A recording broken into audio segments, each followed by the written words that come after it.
Well, hello there. Thank you for joining me today. Got a lot going on. Going to be talking about the crazy, crazy business.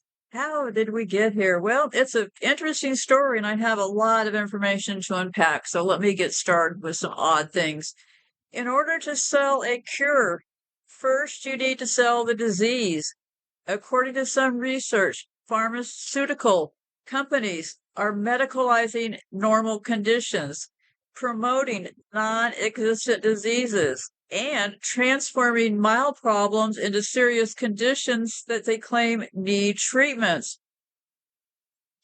Well, first of all, let's clear up who are some of these people. Psychiatrists are MDs. They are not trained psychologists. A psychologist is typically an expert in human behavior and mental processes, while a psychiatrist is trained in medicine. Psychiatrists may prescribe drugs for the treatment of disorders such as depression and anxiety, while psychologists cannot prescribe medication. Psychologists can be licensed professionals, and psychiatrists are doctors with medical degrees that specialize in psychiatry. There's a lot going on with this deal with schizophrenia and these things they're calling these drugs that they're giving people, and a lot of this may be coming from rape, childhood rape. Because what happens is they claim that a person breaks out and becomes all of a sudden psychotic. Well, I think a couple things right off the bat here. One is that all of this mind-splitting business they're doing with children, this MK Ultra stuff, is not as successful as they may want us to think. So perhaps if they identify somebody as a schizophrenic, that means the key word, right? Get them on medication. Schizophrenia is also the one mental disorder that they're pushing for required non-consent medication over. So what happens with all these disassociated people when the treatment does not work? Well, it could be those people we see living in tents, people who don't seem to be able to get their life together. These people could possibly be called schizophrenic because their mind was snapped as a child, right? So in reaction to what happened to them as a child, they may blurb into a psychosis. The mind is very powerful the way it compartmentalizes things. So that's what I'm thinking now. Also, if they claim that somebody is schizophrenic, then nobody would listen to that person, right? What do you think about when you think about crazy? Well, what are you, some sort of schizophrenic? Yes, they have invented the disease of schizophrenia to likely hide all of the dissociated personalities running amongst us that are not in mental institutions. And those of us who are speaking out, they want to tag us as being schizophrenic to give us these mind-altering drugs because it also removes part of your memory. So I was reading along with some of these specialists, and here's what I read. It said, let me see here. They were talking about psychosocial factors, and they said that we tend to disregard the social factors enormously when people become psychotic. You can see that they have very often been severely traumatized many years earlier, for example, sexually abused as a child, or that increases or abused in other ways, which increases the risk of subsequent psychosis. So this is what I'm thinking. Big, huge possibility that these people having psychosis, now not everybody having a psychosis, people could also have a psychotic break by not having enough sleep. Stress, too much stress over too long a period, not enough sleep, and then you have a break with reality. That can happen to your average everyday person. Or you can have that psychotic break because, like he said, many years earlier, the person was sexually abused as a child or abused in other ways. And that increases the risk of subsequent psychosis. So there we got that one, right? So are they doing this to hide it from us? Well, let me get to that in a minute. But first, just the last couple of weeks, Mr. Beast, a person who has a huge program for children, a children's channel on YouTube, they're acting like they're the Catholic Church. There's allegations that look beyond allegations. I think the Mr. Beast deal on YouTube got too hot and they have to close down the operation. Children are being groomed, and this has become an issue. But are we going to let them become like the Catholic Church? They are now claiming this website, this channel on YouTube, Mr. Beast. They have millions of subscribers and they focus on child entertainment. They claim they're going to be hiring their own internal investigation. Where have we heard this before? Don't let them get away with it. Get in those comments. Do not accept their own internal investigation. That is how it works. Rinse and repeat. An interesting thing I read this week, according to some of these satanic people, they seem to feel that they get some power from unbaptized babies. So is that why they're going around and taking them from hospitals and claiming the babies were born dead when they really want them for sacrifices? Don't really know. Another thing in the news this week, FedEx is using A1 powered cameras installed on its trucks to help aid the police in investigations. The popular postal firm has partnered with a $4 billion surveillance startup based in Georgia called Flock Safety. Forbes reported Flock specializes in automated license plate recognition and video surveillance and already has a fleet of around 40,000 cameras spanning 4,000 cities across 40 states. China is also going for a national ID card for their international users. Hey, why are they saying all this stuff? I thought all those satellites in the sky were taking care of all this stuff, beaming down. Go look at the NASA website. Those are what is called CGI, or computer generated images. They do not have satellites in the sky. That's why they're hooking up with FedEx to have cameras on the ground. Having a whole lot of cameras, a whole lot of film, also means that somebody has to monitor, manage, and do all this work, right? Well, just use the logical part of your brain. They wouldn't have needed Edward Snowden to lie about all of the NASA stuff if it was really real, right? They wouldn't need fake graphic images of satellites supposedly in the air if it was really real, right? Everybody thinks the internet is being run from those satellites. Newsflash, they're being run from cables under the water. So when you start thinking, hey, surveillance, they're heading up with FedEx, it really should show you another thing, how little they know or what little they have as far as actual surveillance. This is a bloody eugenics program. They don't care about all of these other formalities and stuff. It's just a matter of destroying the DNA on the most of us that they can. So, is this schizophrenia? Is it to nab us, or is it to hide their DID patients? Could be both, right?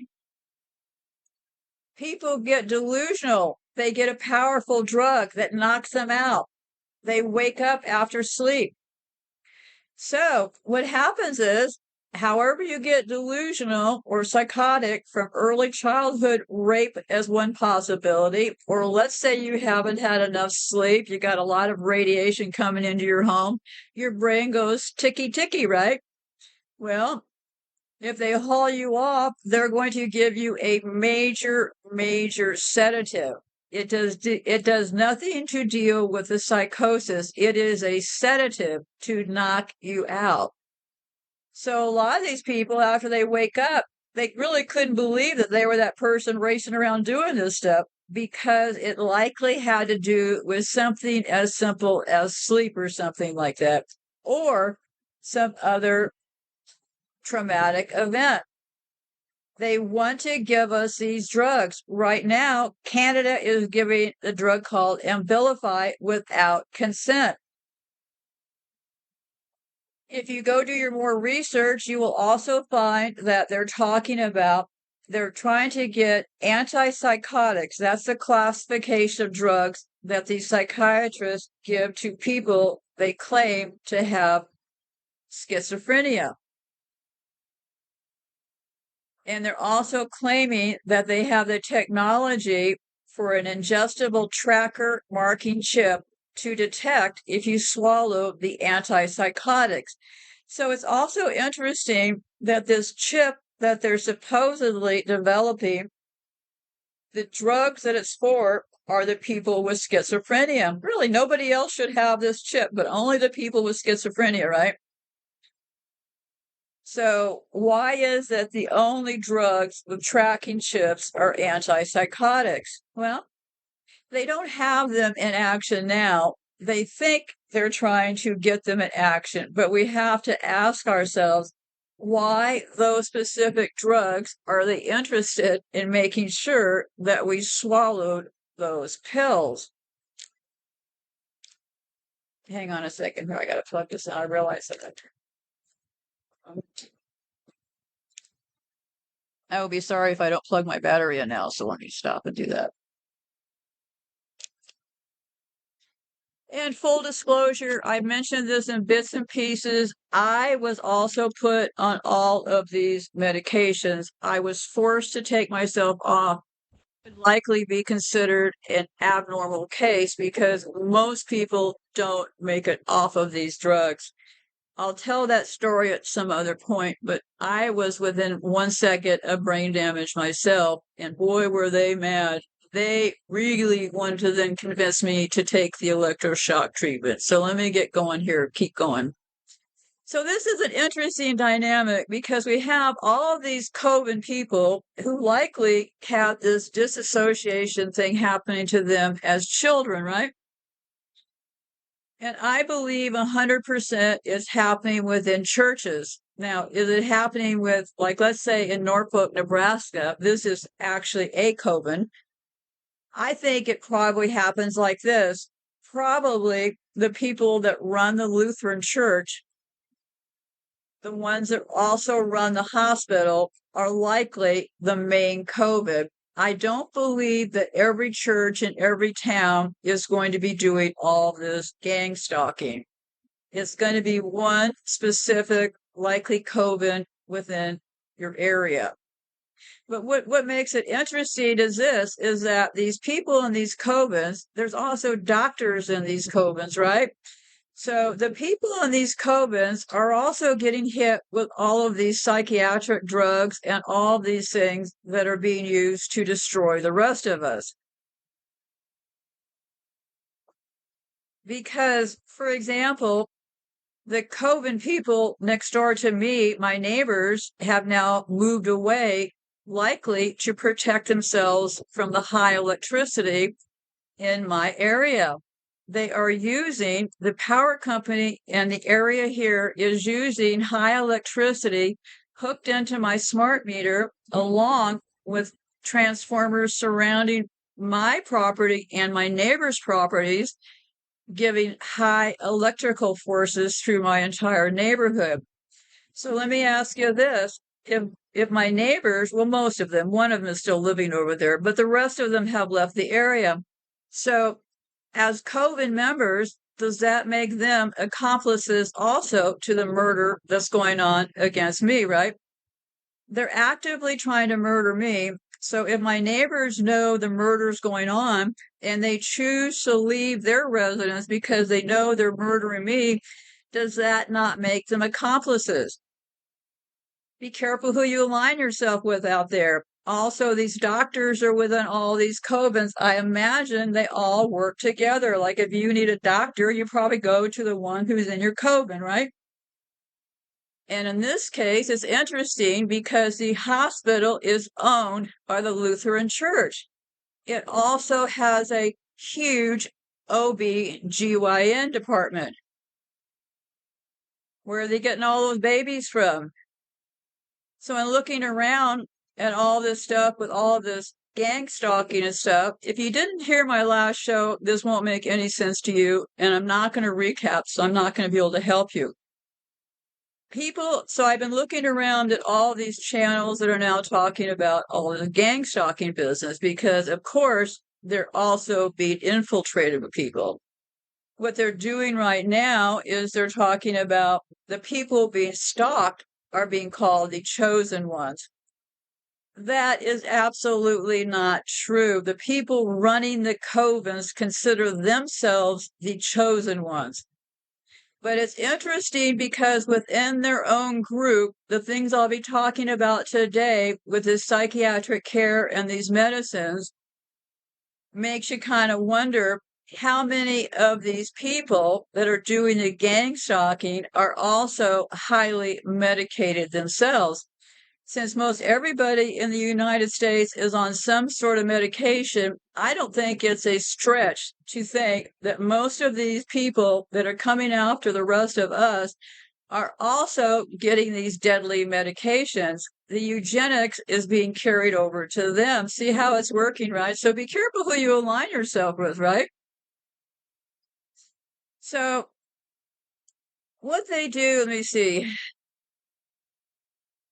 People are also talking about government taking control of your thoughts from across the street and feeding you messages. No, these are covens. They're likely doing chants and other kinds of rituals to send you information through your psychic abilities.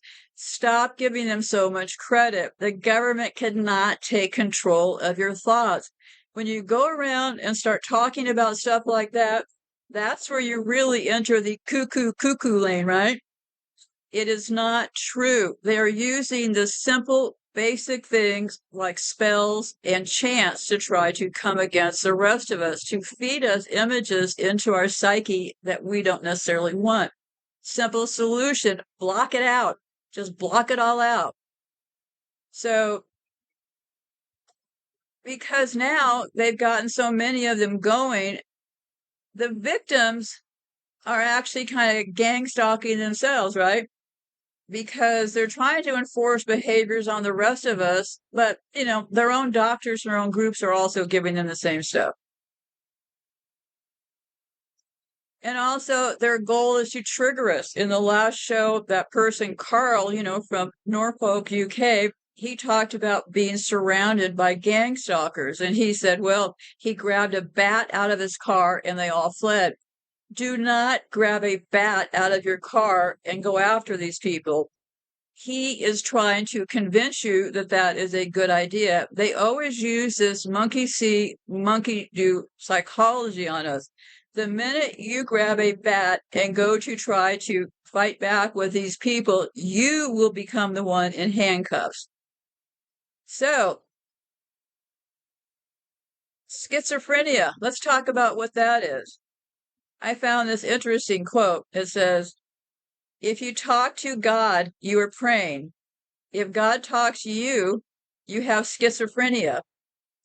If the dead talk to you, you are a spiritualist. If you talk to the dead, you are a schizophrenic.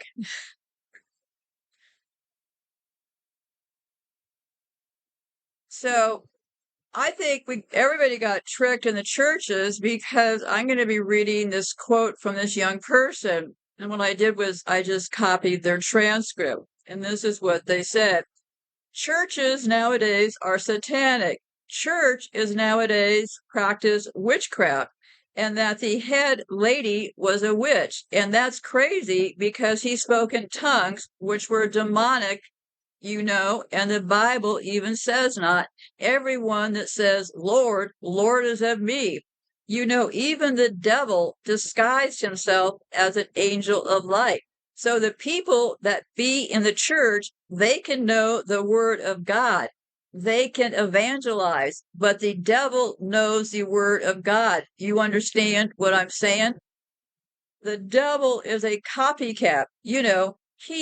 He spoke in demonic languages, not from the Holy Spirit. You understand? So it is what I'm trying to tell you was God let me go through this to expose that gang stalking is demonic. So ever since I've noticed, people will come near me and there'll be a heavy spirit upon me and I can feel the heaviness, from them. It's almost like he tried to curse me, but what he used for evil, God used to know now. I have a discernment. I can feel, I can feel the evil spirits. I can feel the negativity, So now a lot of people do hand gestures and they do them, and they record you on their phone.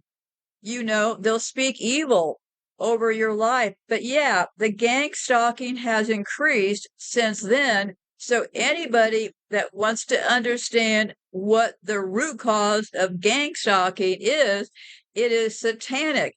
It has to do with witchcraft, has to do with a hive mind mentality where these people have these spirits that are a similar monitoring spirit. So they know things about you. They can attack your mind. They know a lot about you because they have a wicked. They get power from the enemy, So basically, gang stalking is when they attack an individual. When they attack an individual that is a light and they try to dim it. Because I talked to this one guy that used to do New Age, and he told me, yeah, he knows about gang stalking and they attack anyone that's a threat. So anyone that is a threat, they're trying to attack. So that's why he tried to, he tried to recruit me and he wanted me to basically join, in the church. She was like, no, you're looking for a family. A family, I feel like this was your family. What this story is about, this young person got taken in by some people who claim to be in a church. So I'll keep reading. So they went on to tell him that we're going to be your family. And he said, nah, man, I booked a flight up out of there once I found out they were Satanists. I got up out of there quick. But God wants me to know, spread this word to expose that gang stalking is completely satanic. It has to do with witchcraft. And just because someone's in the church, just because they know the word of God, just because they evangelize and they preach, does not mean they're of God. We must test the spirit and have discernment and know in my heart that this dude wasn't a good, that there was something wrong, even because I had no choice and nowhere else to stay, but I'm happy that I went through it because it made me stronger and I can expose that this is their system and it has to do a lot with witchcraft and Satanism is gang stalking. So another way they're giving us this schizophrenic is a real disease is they have these things that they claim that the FBI, there was this case where they said the FBI knew he was schizophrenic.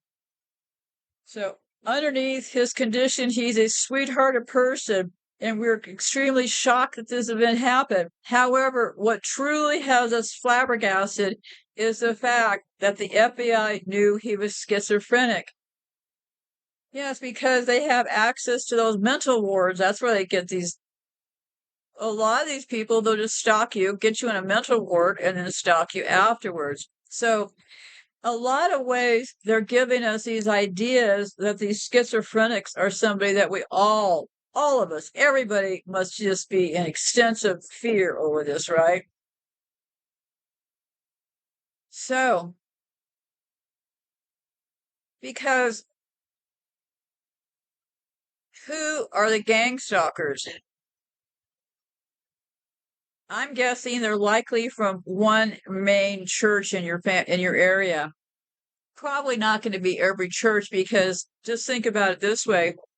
Let's say the big church in this area is the Lutherans, right? They have a lot of power because they own that huge hospital. Where are they getting those babies from? They own the huge hospital in this area. I imagine they probably send their people after the other people. See what I'm saying? To convince people that their church is the better one, because most of them are likely going to come from generational families, and they will consider themselves the chosen ones. So let's talk a little bit more. In the last show, briefly, I played that clip that talked about these fusion centers. I think how this all worked was they set us up by claiming that we were terrorists. No, not the terrorists. Because they got that start going, 9/11, the word terrorist, right? But it actually happened before then. So what did I find out? The Department of Health and Safety, DHS, they created 78 state and regional fusion centers to gather information. They do this through local law enforcement, emergency management, public health, and corporations. They also work with federal agencies like the FBI and, believe it or not, the military. Well, I can believe that one for sure. The military is actually running this thing, right? Data is then shared throughout the network of participants. In a report presented in 2012 to the House Permanent Select Committee on Intelligence, the Aspen Institute of Homeland Security Group advised this. Whenever you hear about the word Aspen, like in Aspen, Colorado, perk your ears up. That's another key place while they hang out and cook up these deals. And this is their quote. And this is from 2012, okay? Excuse me, we move away from a defensive position of protecting the country from foreign terror threats. Instead, we should focus on becoming a domestic security architecture, concentrating on offensive measures on single adversaries.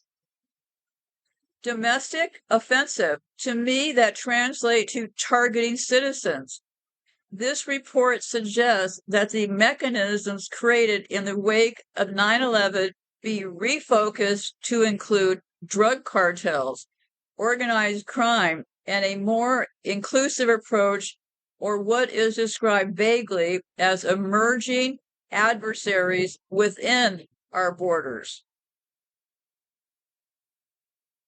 An anti-terrorist war machine turned into a domestic law enforcement tool. This article continues to say this makes sense because in the same 2-year investigation, they found that these fusion centers' efforts to compile local intelligence data has not yielded any significant useful information on terrorism. The Department of Justice created the Communities Against Terrorism program. So that's what it's called, Communities Against Terrorism. See how that wording works, right? So Communities Against Terrorism program to begin facilitating this trend. The idea is predicated upon existing community partnerships to businesses. Local neighborhood businesses may have contact with terrorists who purchase services or goods in preparation for a terrorist attack. So, I don't know why this is here, but another thing these people all talk about in this gang stalking, they talk about aliens. Well, this false memory stuff. Remember the false memory program they did to get all of those kids who are being satanically ritual abused? They used the false memory stuff. right? To target them and make them look schizophrenic. So in with this thing, they also talk about aliens. Well, how did aliens get started? Well, so I'm saying, look how this stuff got started. Aliens got started by Curtis Emerson LeMay, America's most famous war criminal. Go to my website. I'll have a link below. I have a page just for Curtis LeMay. At one point, everybody said Curtis LeMay is a psychopath, but he is our psychopath. He was the one who firebombed not only Japan, Wuhan, China, Germany. So Curtis LeMay was the one who came up with the alien deal. It's all documented right there. Go take a look. So ever so often they throw these aliens into the mix. They do that because if they want to make you really sound crazy, they'll get you thinking about aliens, right? Now, could you honestly be thinking about these things? Yes, because once they catch you with, let's say they say you're schizophrenic and you're having a psychotic attack. Well, the first thing they do is give you the strongest possible knockout drug they can give you. Well, some people may have introduced this idea of aliens because of all of these people are now talking about aliens. But I'm here to say aliens was cooked up by the U.S. military. So before you start engaging in things, learn how it got started. And that helps to make people they claim who have schizophrenia look even crazier to get them to talk about aliens. It is how the U.S. intelligence is coordinating with churches is the bottom line. Remember, I have been saying for years, this is how it was set up. Every place got a preacher, a doctor, and a sheriff. We have been under surveillance since the very beginning. Now, their local recruits play the role of gang stalkers to get rid of the rest of us by making sure we are seen as crazy. So anything we say then becomes suspect, right?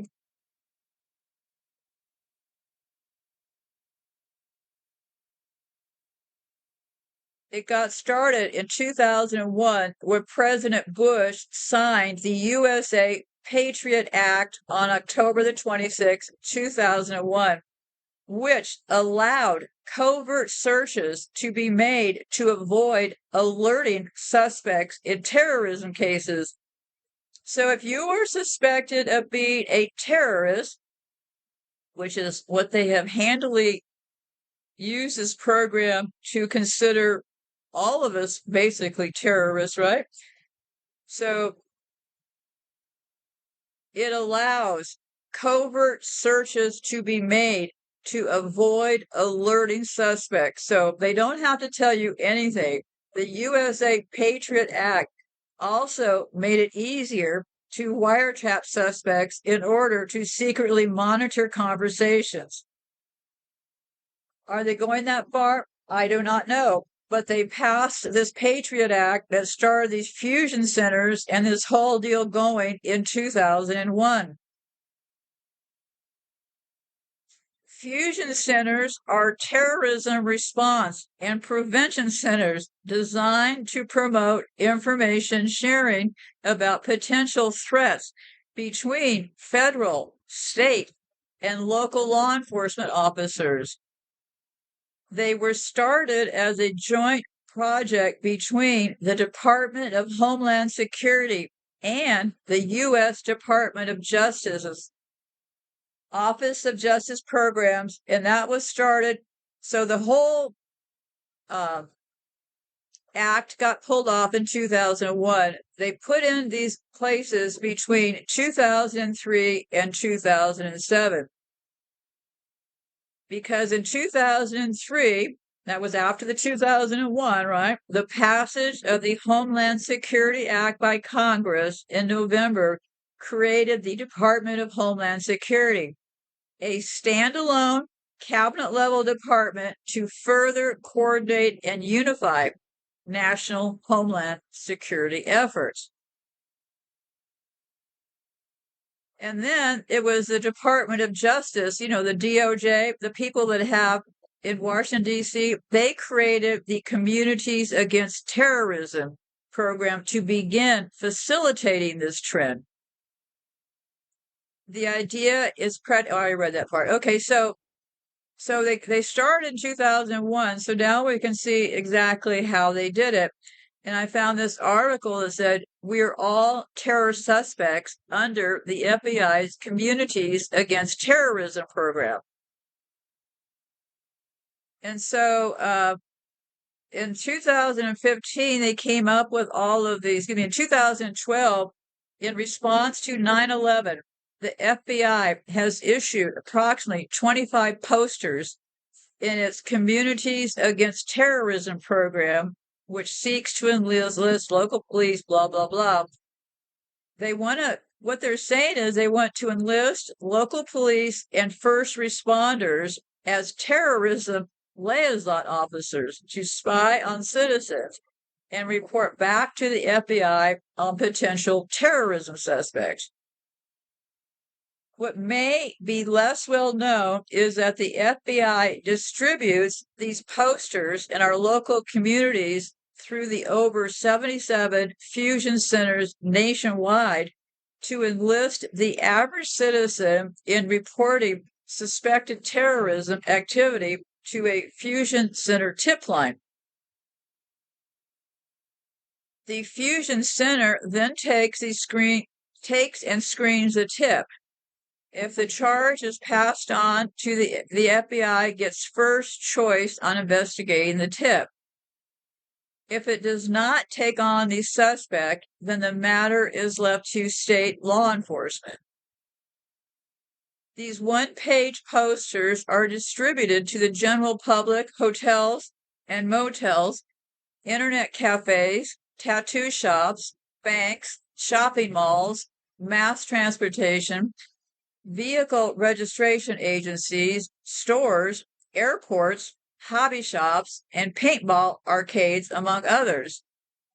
The reader is urged to look for so you can make a positive contribution in the fight against terrorism. So, what is schizophrenia? It is a severe mental disorder which is characterized by a wide range of unusual behaviors, hearing voices, or distorted or false perception, often bizarre beliefs. They are unable to distinguish between reality and imaginative events. These unusual experiences seem real to the person, whereas others assume that the person is lost in their own world. Owing to the signs of schizophrenia, a person with the illness is likely to interpret reality in a way that seems abnormal to others. They may believe that others are trying to control them or harm them, and may feel compelled to act in ways to protect themselves that appear inexplicable to others. For example, keeping all doors and windows closed to protect the family from the neighbors' attempts to kill or harm them. Persons with schizophrenia are not aware of the changes in their behavior. They may not accept that they are behaving differently. This is because for them, the lines between external and internal reality are blurred, and they are unable to differentiate between the two. This lack of insight makes them withdraw from friends and family and refuse medical support. What are some of the misconceptions about schizophrenia? For most of us, the term schizophrenia conjures up images of a person with unkempt appearance, disheveled hair, and torn clothes, a person who is unable to control his or her actions and whose behavior is unpredictable and violent. Someone who communicates with UFOs or acts as if they're possessed. Movies have depicted persons with schizophrenia as eccentric geniuses or deranged and aggressive people who need to be locked up in a mental asylum for the rest of their lives. In India, the common stereotype of a person with schizophrenia is being crazy, out of control psychopath who is a threat to himself and others around him. Doctors say the media portrayal of this disorder is not correct. The onset of schizophrenia usually occurs between puberty and early adulthood. It is a condition that develops gradually, often over a period of weeks to months. Symptoms in the early stages of schizophrenia may be similar to other mental health issues, adjustment problems, depression, or anxiety. In the initial stages of the illness, the person may show negative symptoms, such as remaining aloof and withdrawn, preferring to stay away from friends and family. They may lose interest in daily activities and hobbies they enjoyed earlier and ignore personal grooming or hygiene, even if they were very particular about it before. Their behavior changes too. They may smile or laugh to themselves for no apparent reason. If not detected or treated, the problem may become more severe and the person may turn aggressive verbally and physically. Across the world, schizophrenia affects approximately 1% of the population and is observed in both men and women. The common age of onset. Oh, wait a minute here. I thought that happened at, oh, wait a minute. There's 2 times it can happen when you're a tiny little child and between the ages of 15 to 25. Imagine that. Though there are cases in which the disorder can develop in people beyond this age group as well. See, this is why it's always important that they keep these diagnoses as vague as possible, right? I'll keep reading. What are the symptoms of schizophrenia? A person with schizophrenia is not likely to behave strangely all the time. The symptoms can be unpredictable in which they appear and disappear, and the intensity of the unusual experience fluctuates. Most common are hallucinations, seeing or hearing people or things that do not exist. The person may also have the experience of tasting, touching, or smelling something that isn't there. Most people also report they hear voices speaking to them, commanding or abusing them. Delusions. These are beliefs that can persist even after they have been proved to be false or unreasonable. Some people believe that someone they know is trying to control them or poison them. Some may believe that someone is communicating with them through a secret code on television. The person may feel everyone is talking about him or her and may be very suspicious all the time. In rare cases, the person may believe that he or she is a celebrity or a historical figure. Disorganized thinking.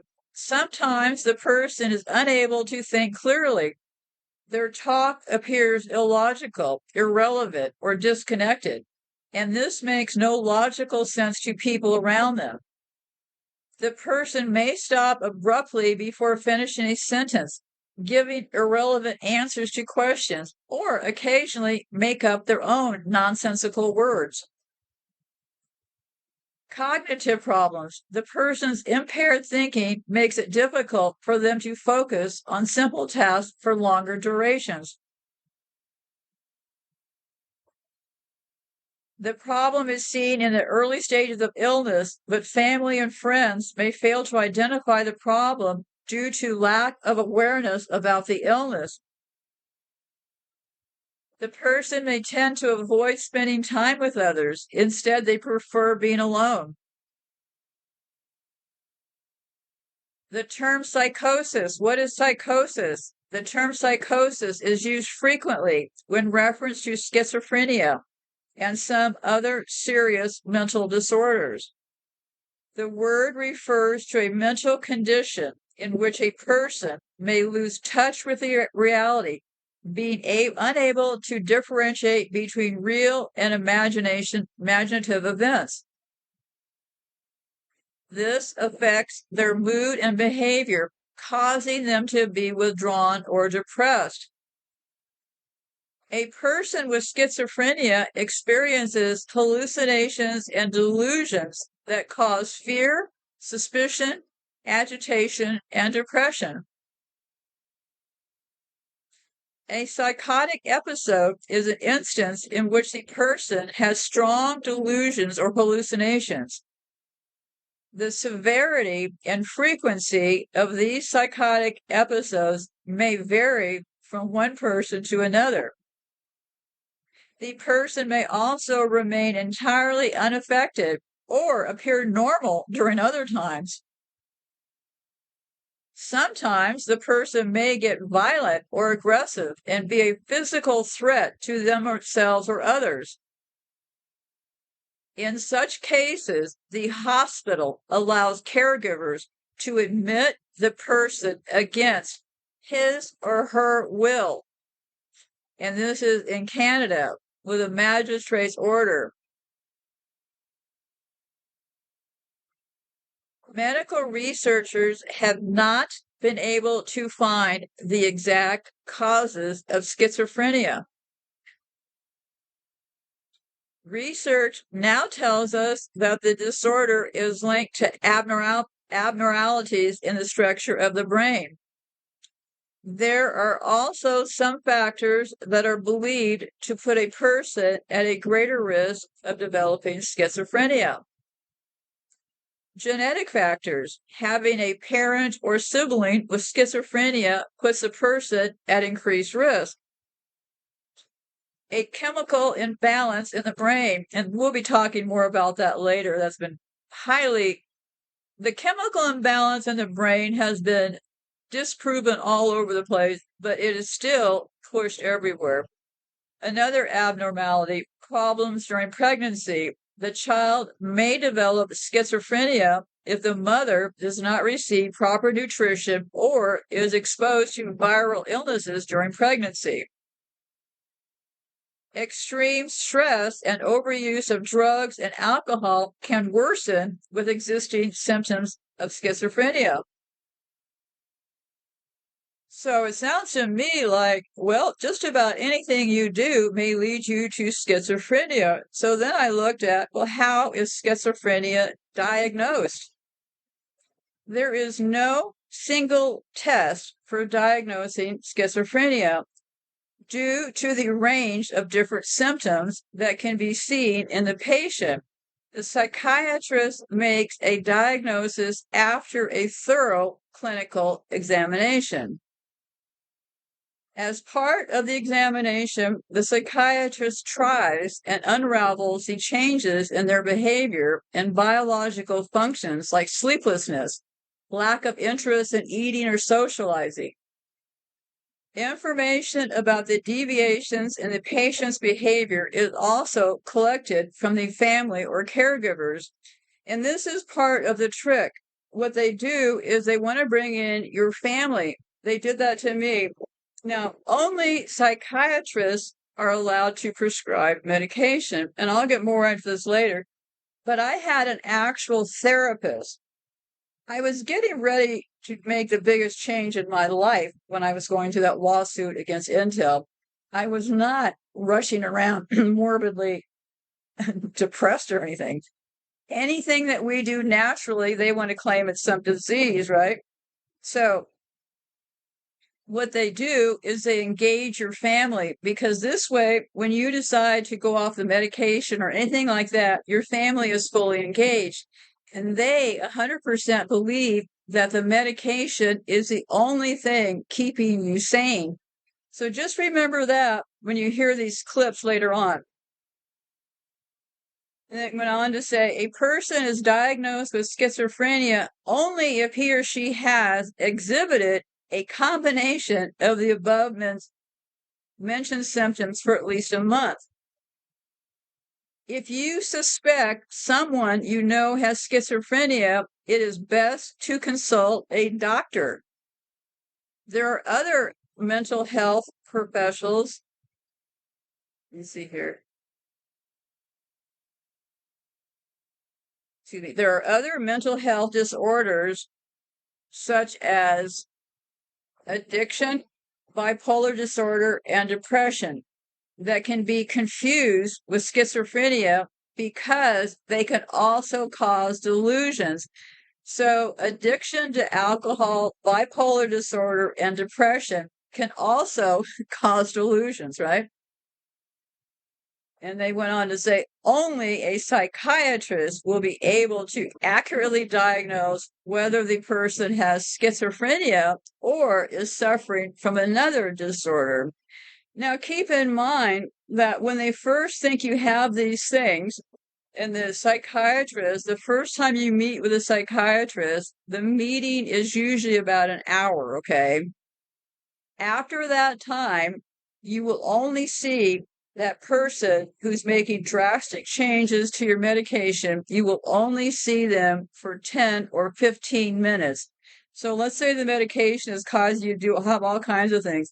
Well, you need to convey that within that 10 or 15 minutes. They need to whip out their prescription pad and give you some more drugs, because basically, I will show you when you listen to these clips, we do not have these diseases. These diseases get created by the medication. You go in with, they call it depression, you walk out feeling suicidal.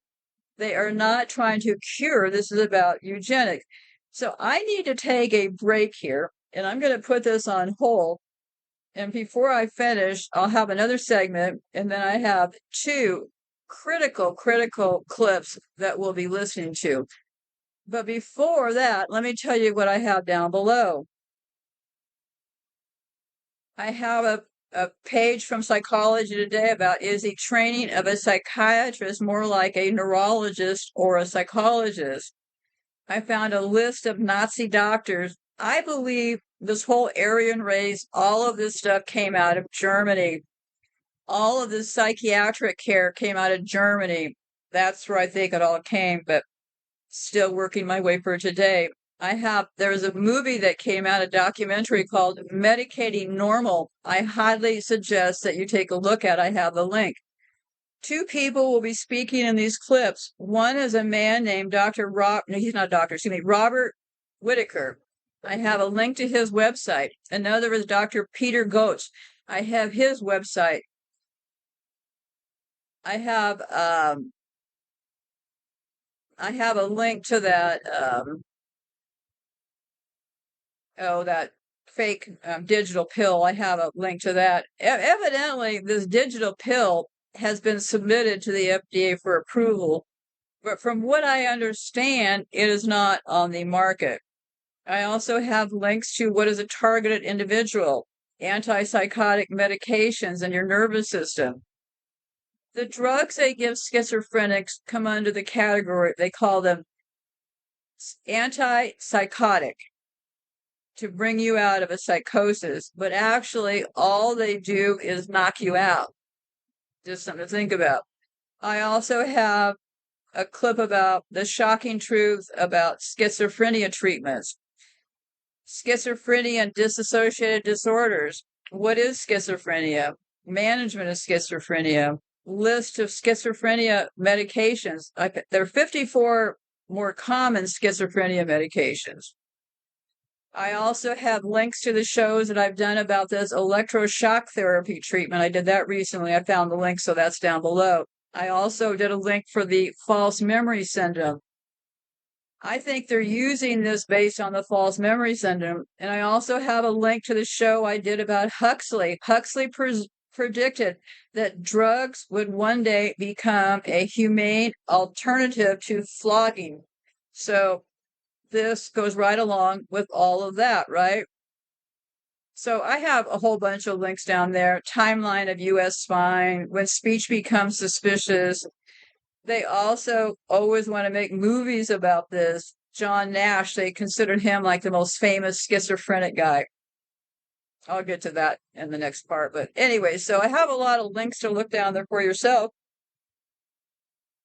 It is important that we all understand this. If you do not understand it as well as I now understand it, it would be very, very hard to communicate it. You just can't walk up to somebody and say, hey, schizophrenia is a fake disease, right? And just walk off, because there's actually a plan. And I think the plan was to come up with schizophrenia so that when these people they had disassociated fell off the tracks because their training is probably lousy, right?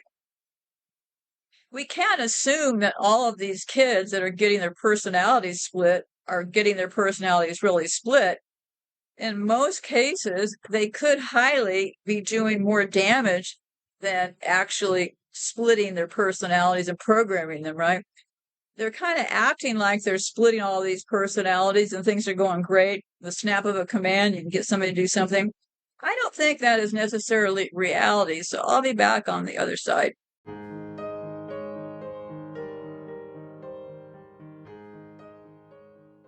So unfortunately, I think one of the problems with medical training is they're not actually training doctors to be critical thinkers, but to sort of accept whatever is the wisdom of the day. So then you want to look at, where does the wisdom of the day come from? And you think, oh, the doctors are probably reading medical journals and looking at the methodology section and the data. That doesn't happen. They're lucky if they glance at the abstracts, and so often the abstracts are spun. They're not actually consistent with what's in the data. But then really, especially for a long time, you'd have these free dinners, continuing medical education dinners. They'd go out to a nice restaurant, the doctors, say psychiatrists, and there you'd have a famous person or a fairly famous person giving a talk about the wonders of the latest drug. So one thing is freebies, basically, free dinners, and et cetera. That was really big in the 90s and the first parts of the 2000s. And then next you have drug reps. They come around and they come to doctors' offices, and at least for the longest period of time, what they did is they would give, they'd bring in breakfasts, they'd bring in lunches, they'd bring in, some sort of food to eat in the afternoon. And what would happen is you'd bring this food in, okay, by the drug rep, and the drug reps often are sort of, the only way to put it is pretty young women. And then they might bring in a speaker to give the talk, a doctor to give the talk.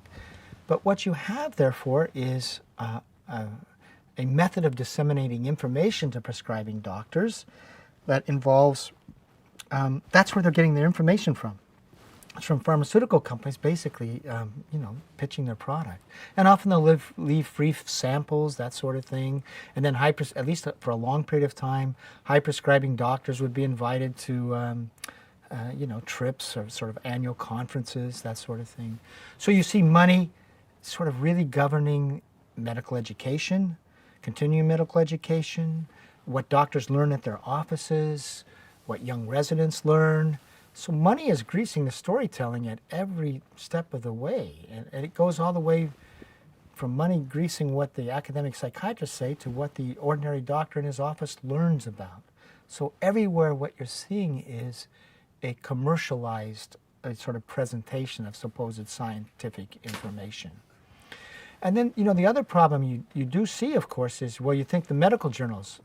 Well, the former editors of the medical journals like JAMA and New England Journal of Medicine and British BMJ, British Medical Journal, they've all said that, like, basically we became vehicles for sort of story laundering. In other words, they began where they couldn't even trust what was being published in their own journals because of this corrupt process. And then you also have the problem that advertisements are going to the medical journals. That's what they rely on to fund their operations. So if we deconstruct this storytelling process in our society, this information that gets out to the public, to prescribing doctors, what you really see at every step of the way, from the beginning of the generation of the evidence base, is a story of commerce. A story of creating a story and then disseminating that story that will support a market, support a product. And that's what you see at every step of the way. Now, supposedly it's getting cleaned up some because it got so out of hand in, by 2008, 2009. But I don't really know how much it's getting cleaned up. That's sort of still we need to see. What we do know is from mid-1980s to 2010, roughly, in psychiatry, it was the wild, wild west with money greasing this storytelling process from A to Z. Okay, I am back. I'm going to wrap up this file in the next few minutes.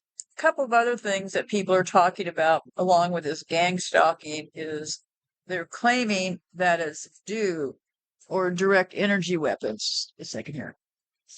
I forgot to plug in.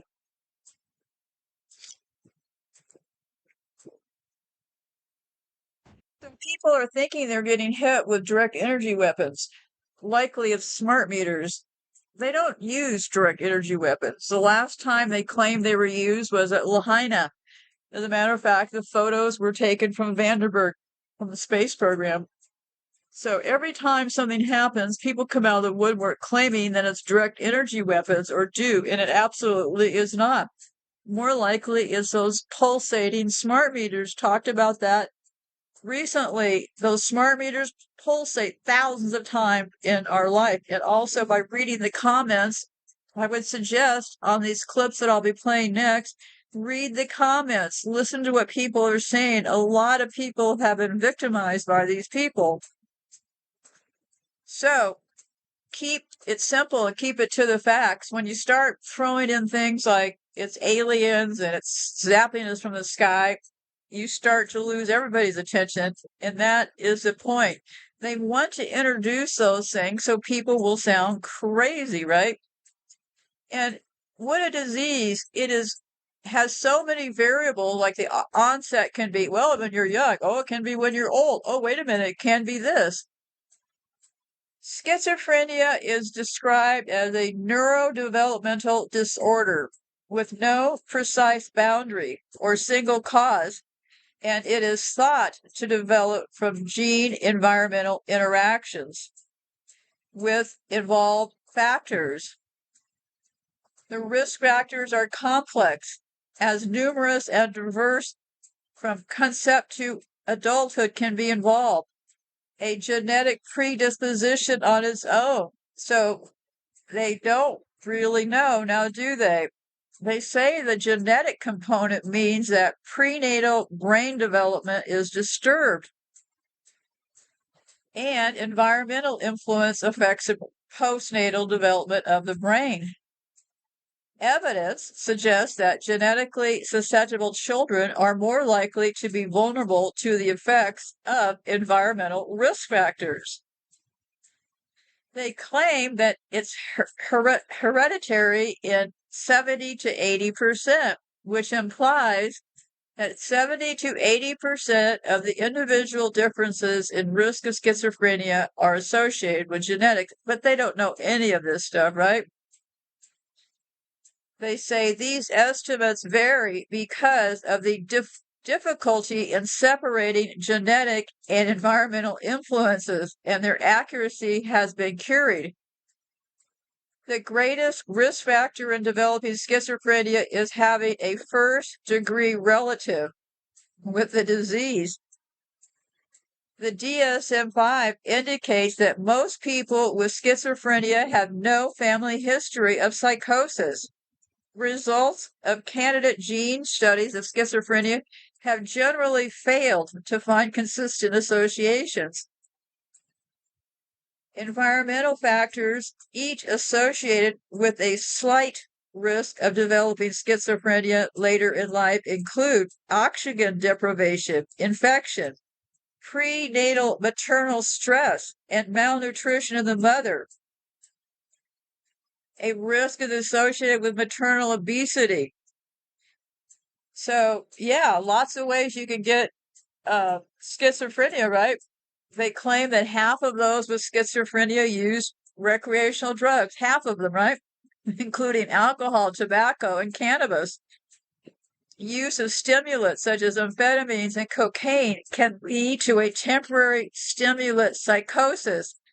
So let's get this straight. If you're using cocaine or stimulants like Adderall that they give you from your handy psychiatrist, those could also stimulate psychosis. They say rarely alcohol use can also result in a similar alcohol-related psychosis. Drugs may also be used as coping mechanisms by people who have schizophrenia to deal with the depression, anxiety, boredom, and loneliness. The use of cannabis and tobacco are not associated with the development of cognitive defects. So I think it sounds like a whole lot of nothing, right? It sounds like a very convenient disease. And when was the first account? Let me see. The earliest case reports were in 1797. Imagine that, in 1809. Oh, and guess where it came from? Germany. So, accounts of schizophrenia-like syndrome are rare in records before the 19th century. The earliest case reports were in 1797 and 1809, meaning premature dementia was used by German psychiatrists as Heinrich Schulte in 1886, and then in 1891 by Arnold Pick in a case of, I don't know, hebropenia, something like that. But anyway, so funny they got that term, right? 1797 and 1809. And listen to this. The word schizophrenia translate as splitting of the mind and is from Greek schichen, splitting of the mind. What are we talking about here with MK7? Splitting of the mind. And the word schizophrenia literally translates to splitting of the mind. So in early 20th century, the psychiatrists categorized into two groups, hallucinations and delusions. So there we got it, right from those people in Germany. Surprise, surprise. Before the 1960s, nonviolent petty criminals and women were sometimes diagnosed with schizophrenia. In the mid to late 1960s, Black men were categorized as hostile and aggressive and diagnosed as schizophrenia at much higher rates. Imagine that. In the early 1970s in the US, the diagnostic model for schizophrenia was broad and clinically based using the DSM-2. Schizophrenia was diagnosed far more in the US than in Europe. So, the US model was criticized for failing to demarcate clearly those people with a mental illness. Funny how that's happened, right? That happens here. So many people here have schizophrenia. And then to further sell this idea, because they pulled this on me when they claimed that I had a chemical imbalance, and then they claimed I was bipolar, and then they claimed this, they claimed that. They'd say, oh, it's not that bad. Here's a long list of famous people who also had bipolar, and they turned out okay. Well, you got to question what does okay mean, right? But so what did they do with schizophrenia?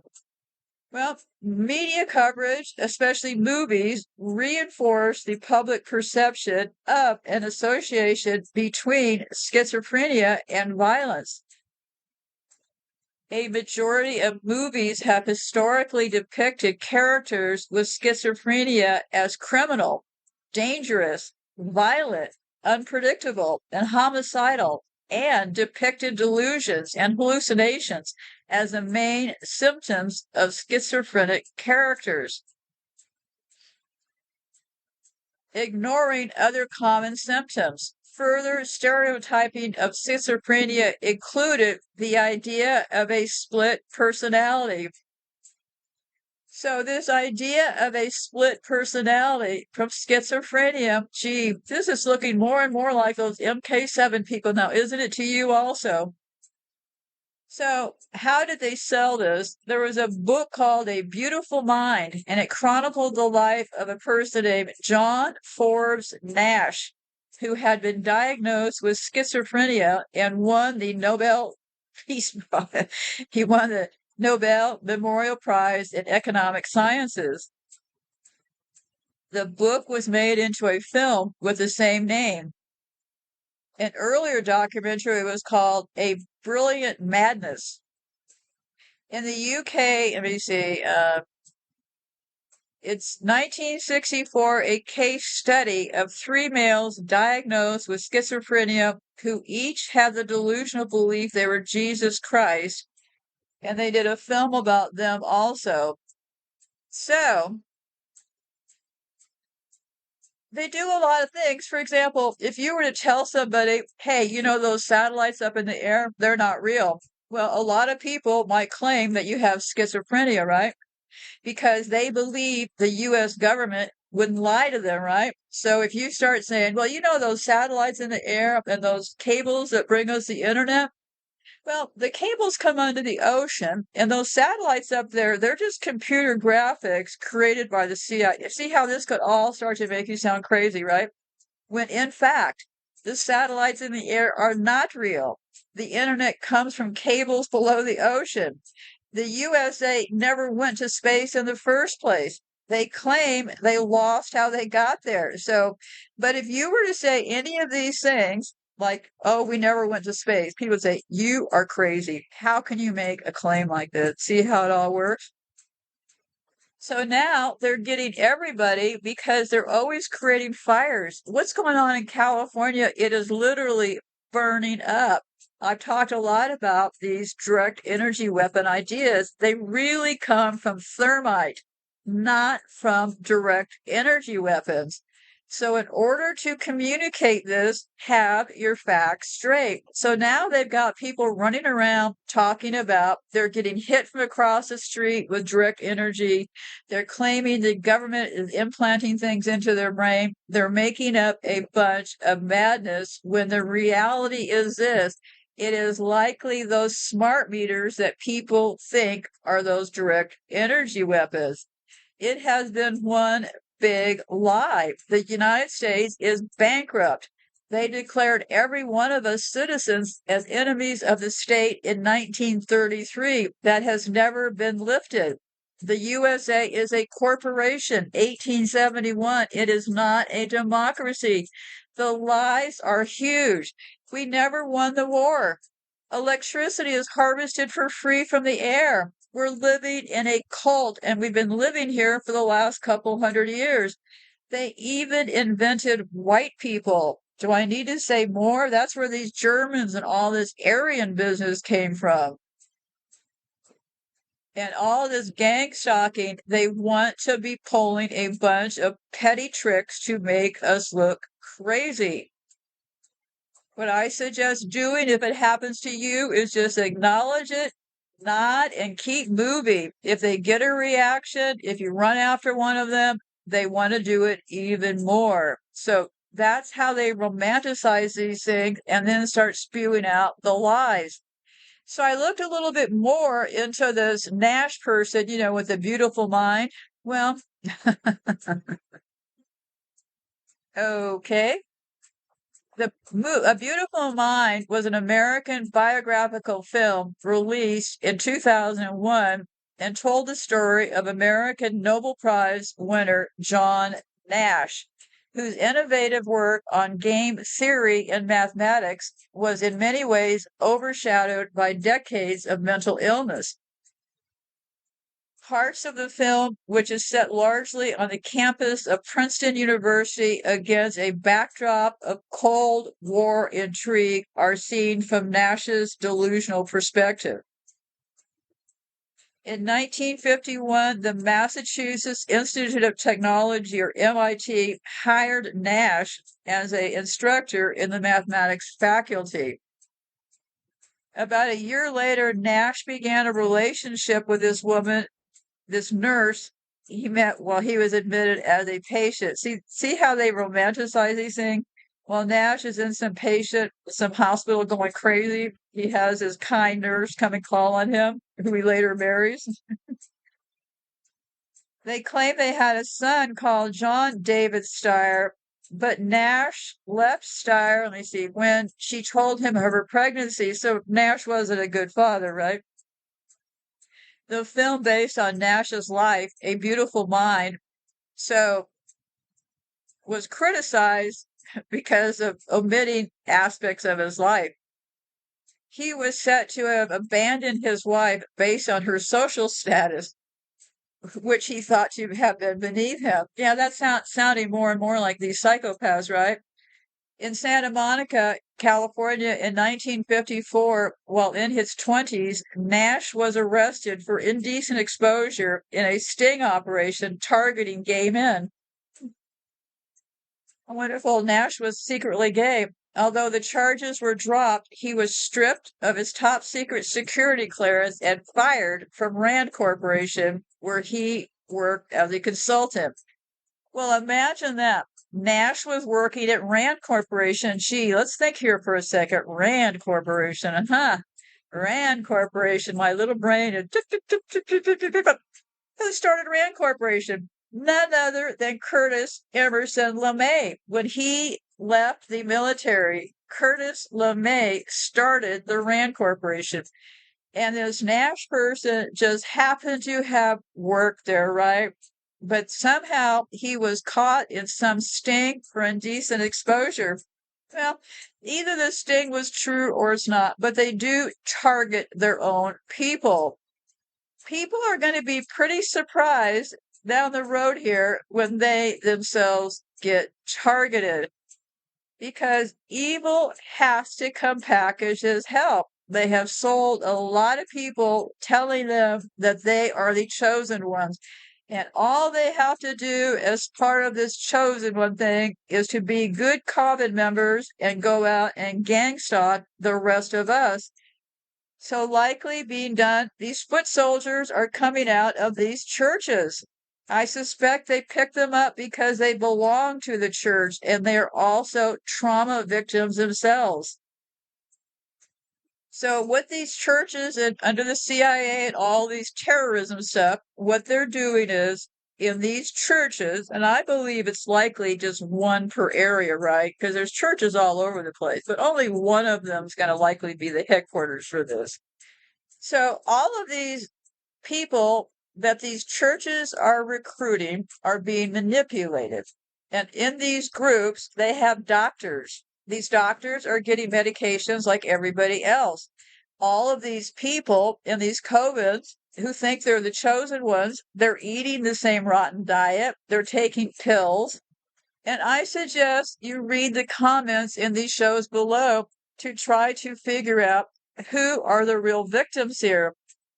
I think anybody who has been to a doctor or a psychiatrist is the true victim, but I have pointed this out before. I 100% do not trust doctors. I especially do not trust psychiatrists, and I really do not trust churches.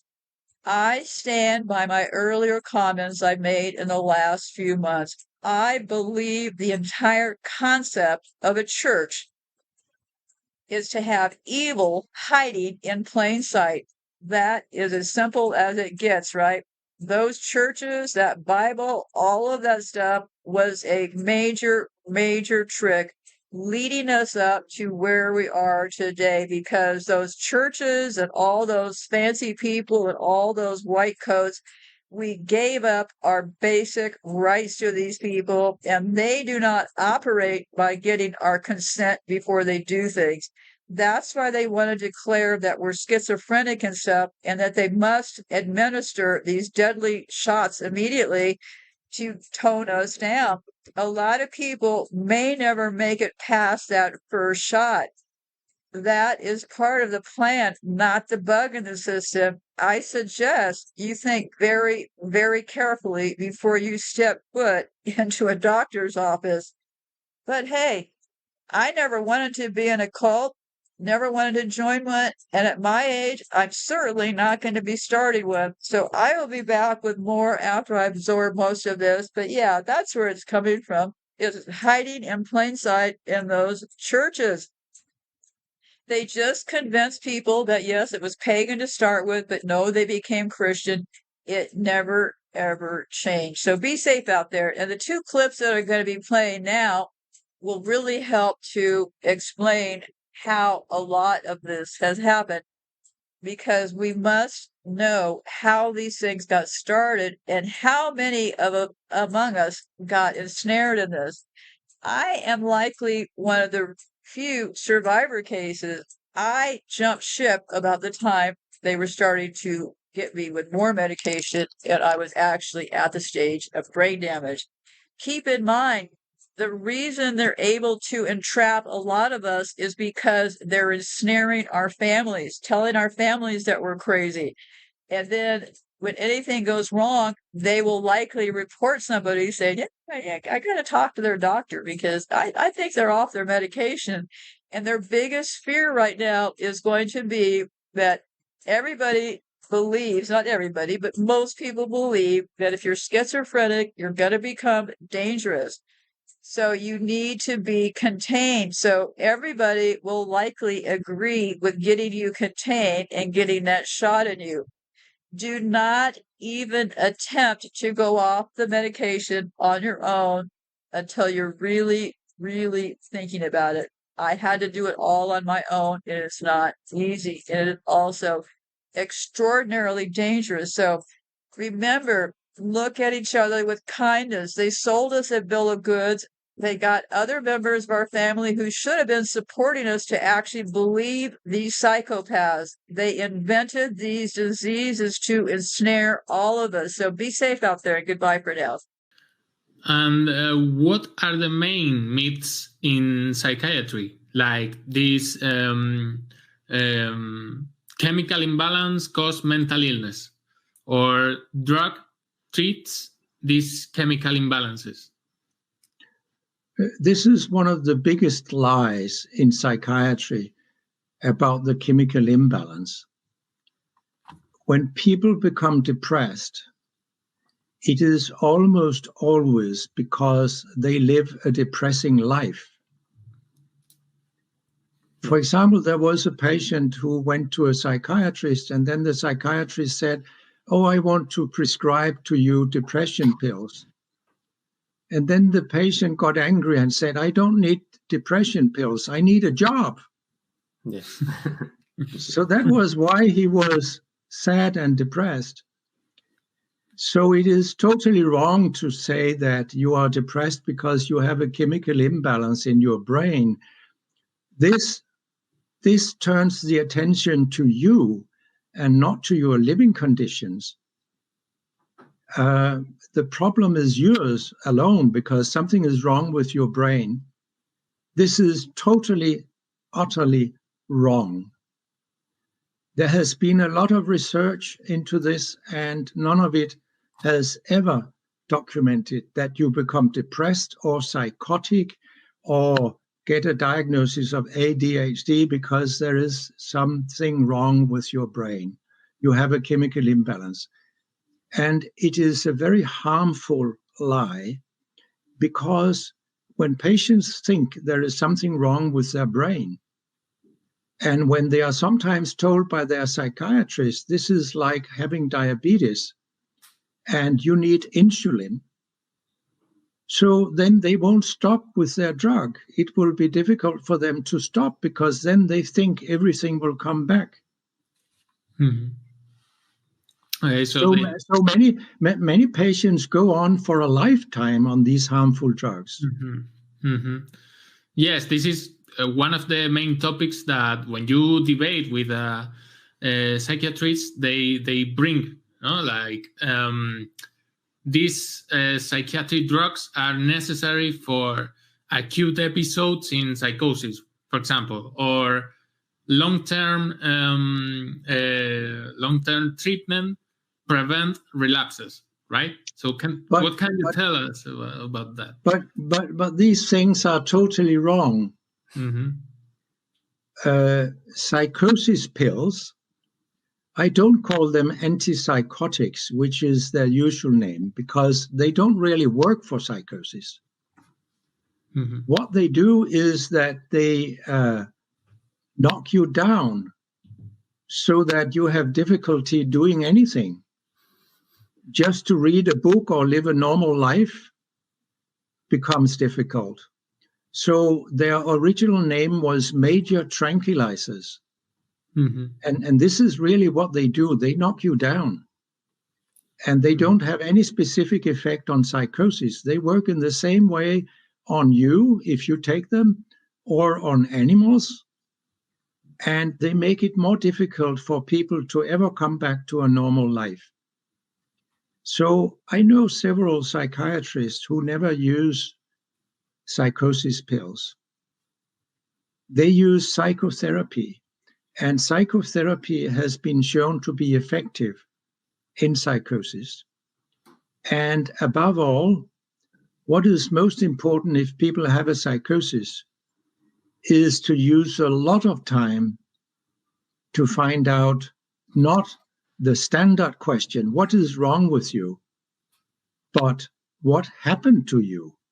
This is the question. Because if you talk carefully to the patient, you might find out that the psychosis actually started with anxiety when they were teenagers and went to school. And this anxiety then developed more and more. And if you cannot cope with strong anxiety, you might end up becoming psychotic. And above all, it has been shown that people who become psychotic, they have very often been subjected to severe trauma. For example, rape or other physical abuse in the home or elsewhere. So the more traumas a patient has experienced, the greater the risk of later developing a psychosis. So sometimes you can actually cure people by working with them and finding out that 10 years ago they were raped and they never became normal after that. So if you start working with that on psychotherapy, you can actually heal some patients so that they will never become psychotic again. Mm-hmm. And what can you tell us about the other, I think, big topic in this theme that is electroshock? Is it harmful? It isn't, because I have heard psychiatrists defend that, no, that it isn't harmful, that is effective. In my view, electroshock should be forbidden. It should be banned. No one should get an electroshock. I just had a problem with my computer before this interview. Would you really suggest that I sent electric current through the computer and then hope that it became well? I don't think you would suggest that. And electroshock is pretty harmful. Quite many patients get their memories permanently disturbed, and some people die. There are various estimates, but it's around 1 per 1,000 who are killed by electroshock. And the effect is so poor that you repeat the electroshocks. So the record I have heard was an Afro-American who received more than 500 electroshocks. This is absolutely crazy. And when something doesn't work, this is actually a definition of insanity, that you do the same thing over and over when you have experienced it doesn't work, then you give more of the same. This is what psychiatrists do all the time with electroshock and with their drugs.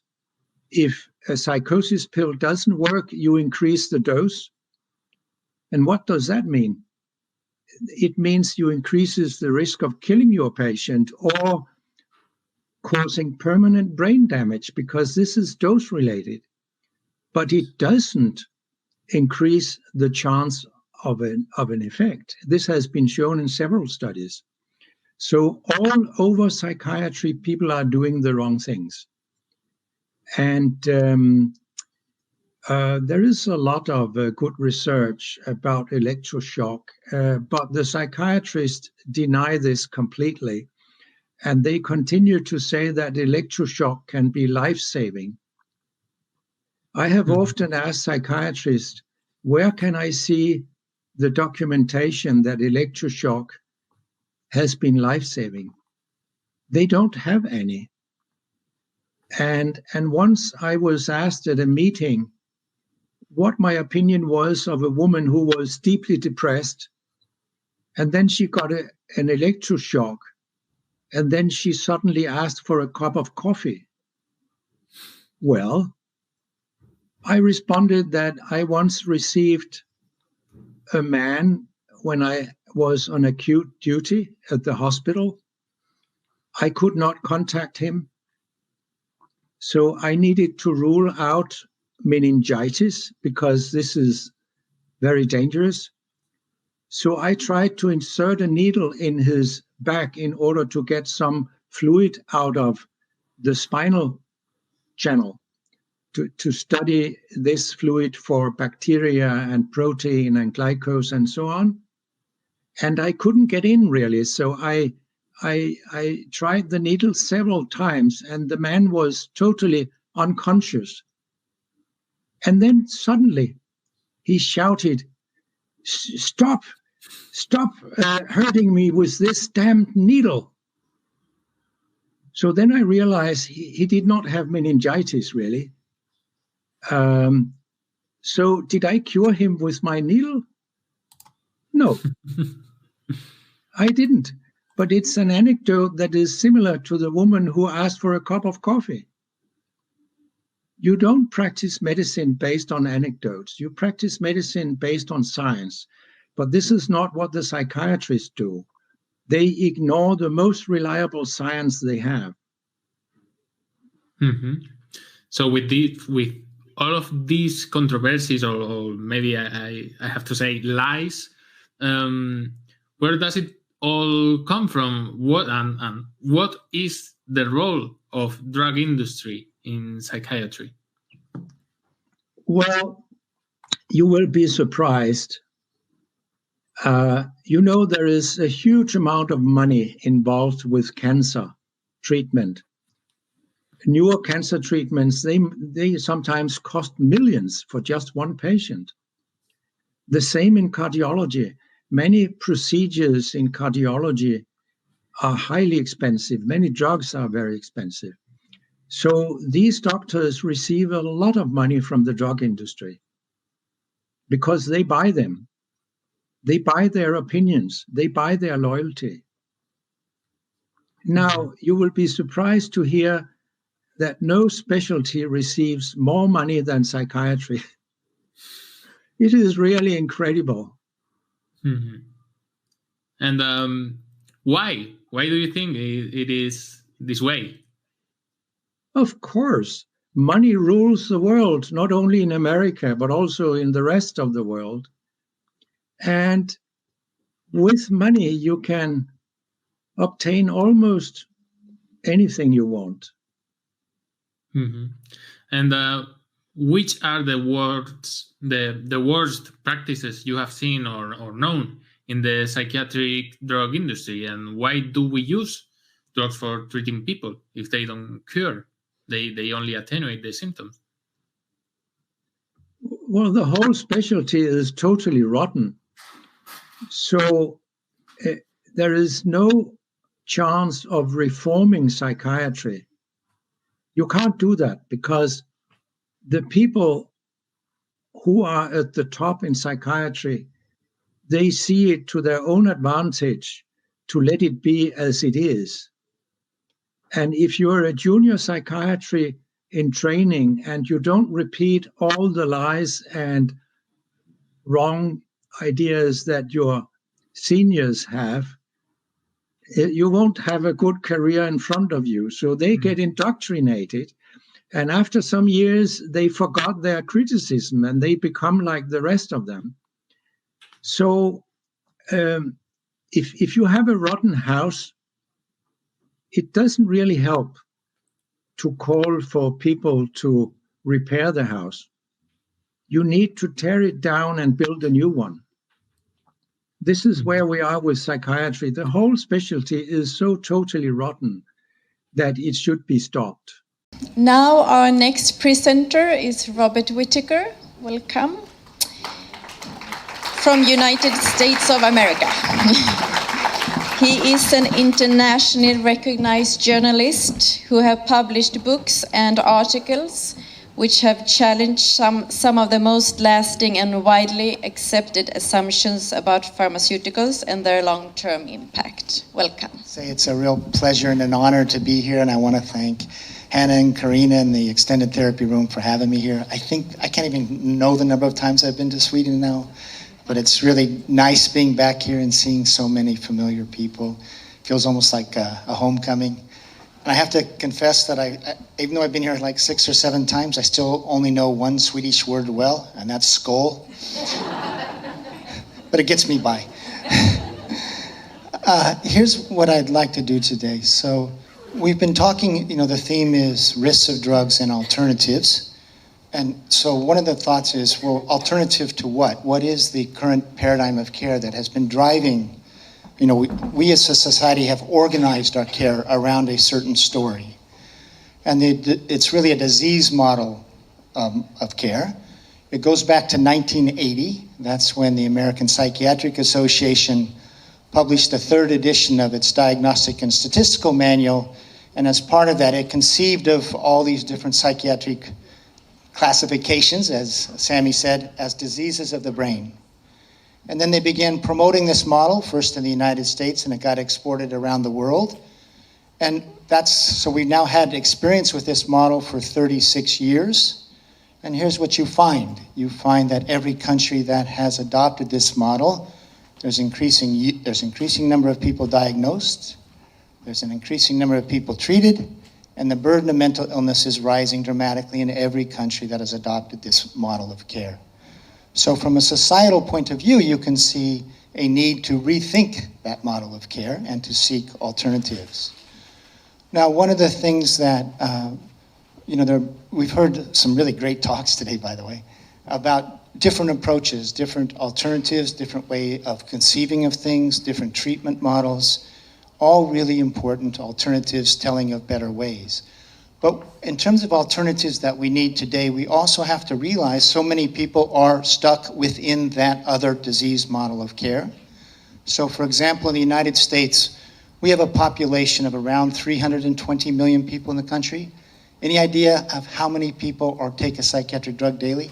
Any thoughts? What do you think?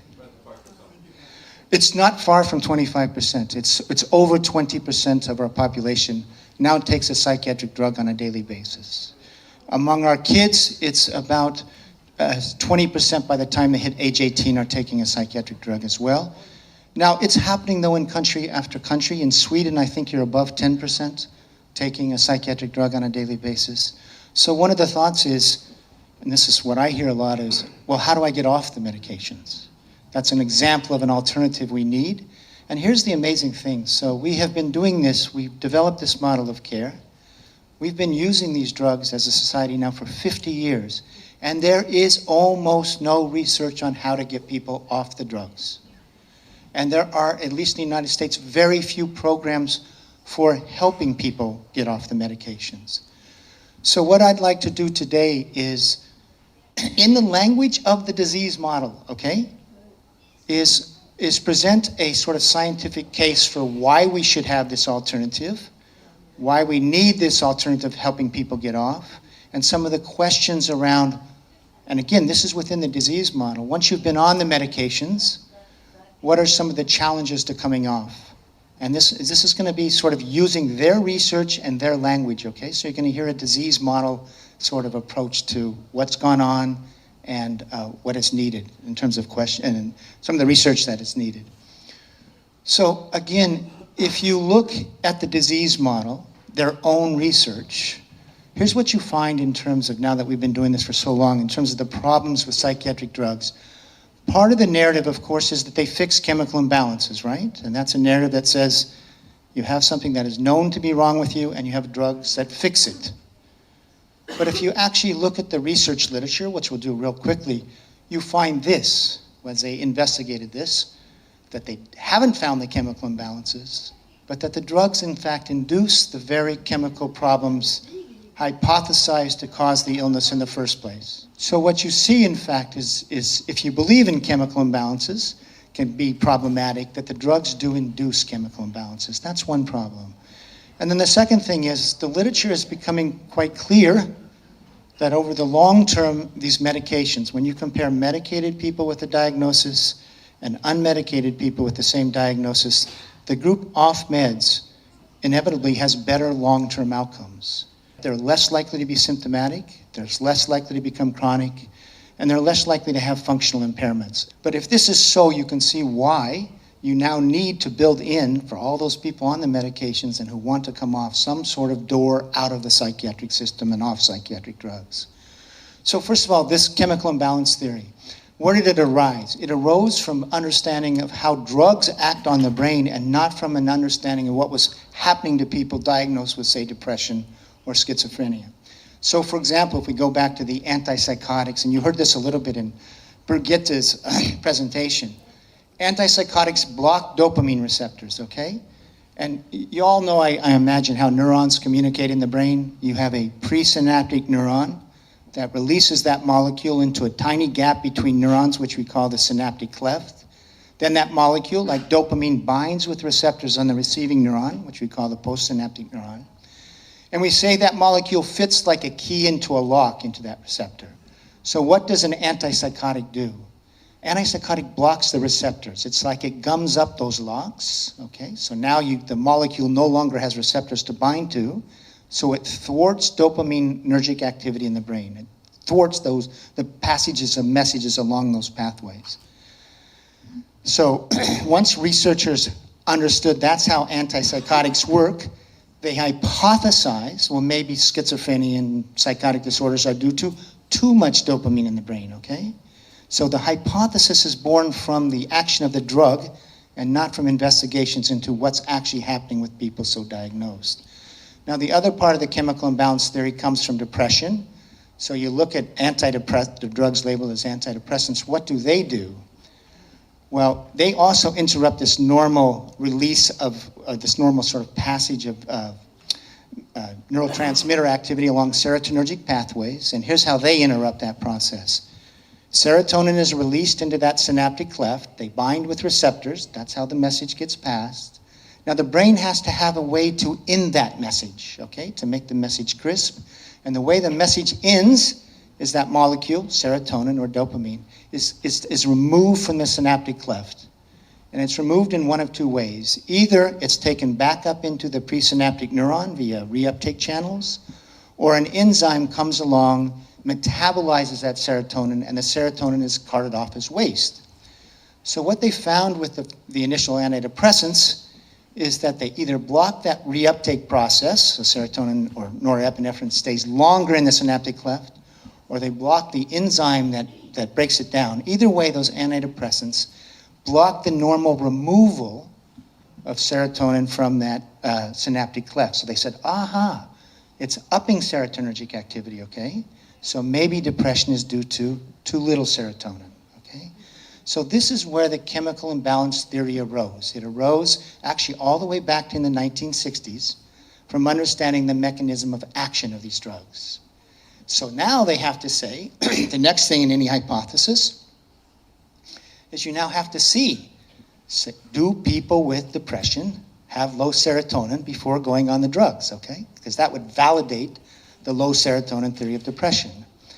Now, the surprising thing is when, as a journalist, you start looking into this theory, you find that as early as the 1970s, they were investigating it, and they weren't finding it to be so.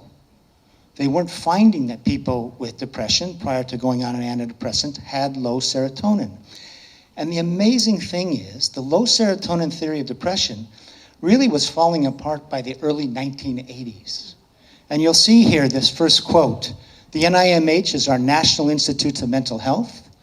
So they ran an investigation into the low serotonin theory of depression in the early 1980s, and you can read the conclusion here. We're not finding an abnormality in the serotonergic system in depressed patients. You see that? So why were you all told about low serotonin? It really was reborn in 1987 was when Prozac was brought to market as basically a way to market Prozac. But of course, it wasn't presented to the public as a marketing claim. It was presented as a scientific discovery and finding. And that slogan tells you have to stay on the medication, right? You're not just using it temporarily because you have something wrong with you that needs to be fixed. But the point is, the story was falling apart in the early 1980s. Prozac comes to market. There was a lot of other research attempts to find some serotonergic abnormality in hyperactivity in people diagnosed with depression. Now, this second person, Stephen Stahl, he's a person who identifies as a molecular psychopharmacologist. So he believes in molecular psychiatry. But he writes a textbook that is used in psychiatry called Essential Psychopharmacology, and he says in 2000, there is no clear and convincing evidence that monoamine deficiency, serotonin is a monoamine, accounts for depression. That is, there is no real monoamine deficit. But you're not told this, but this is what is in the actual research literature. In fact, the textbook of the American Psychiatric Association in 1990, basically 1999, says this theory is dead. We didn't find it. That was in 1999 in their own textbook. Now, the search for the study or the inquiry into the dopamine hyperactivity theory, that's a little bit more complicated. By the way, a lot of this research originated in Sweden. Sweden really had a big hand in sort of starting the understanding of how the drugs acted on the brain, etc. Anyway, the findings related to schizophrenia patients and dopamine hyperactivity are a bit more complicated. But you'll see, in terms of finding a consistent hyperactivity as being the cause of schizophrenia, they did not find that to be so. You'll see in this first a quote, Stephen Hyman, he's the former director of the NIMH, he says, there is no compelling evidence that a lesion in the dopamine system is a primary cause of schizophrenia. He's saying we didn't find this as the cause. Now in 2005, Kenneth Kendler, he was one of the world leaders in searching for chemical imbalances. He's the co-editor-in-chief of Psychological Medicine. And he says in 2005, we have hunted for big, simple neurochemical explanations, and we have not found them. Now, just one small thing. You see the problem here? We've organized ourselves as societies around one story of chemical imbalances, but it's not true. And it's not good for a society to organize its medical care around a marketing slogan that is presented as a finding of science. So, but you're seeing here, this is not critics of science. These are the mainstream people doing the research saying we didn't find it. This is my favorite quote on this. Ronald Pies is the co-editor-in-chief of Psychiatric Times. I think it's fair to say he's not a particular fan of mine. But the point is here is, he wrote a blog about the chemical imbalance theory, and in 2011 he says, in truth, the chemical imbalance notion was always a kind of urban legend, never a theory seriously propounded by well-informed psychiatrists. What he's saying is we never said it. That was a drug marketing slogan. We knew long ago that this wasn't true. And one small thing, I was giving a grand rounds at Massachusetts General Hospital, which is a hospital associated with Harvard Medical School. It's got supposedly the #1 ranked psychiatry department in all of the United States. So I gave a grand rounds, and then they had someone respond, and the person who responded said, he was talking about a book I wrote, Anatomy of an Epidemic. He says, you created a straw man to make us look bad. You made it seem that psychiatry told people that they had chemical imbalances. And the person rebutting me said, that was an outdated model 25 years ago. So they were yelling at me for saying that this had been presented to the public. So I said at that time, I said, you know, you're right. It wasn't outdated 25 years ago, but I'm pretty sure you forgot to inform the public. And heads like this. But this shows you how dead the chemical imbalance theory is, okay? We don't know the discrete biological problems, as Sammy said, that are the cause of these classifications. But now you have to ask. You take a drug. It perturbs this neurotransmitter activity.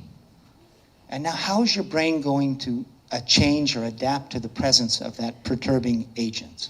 Okay? And Brigitte referenced this. But first of all, I want you to see this.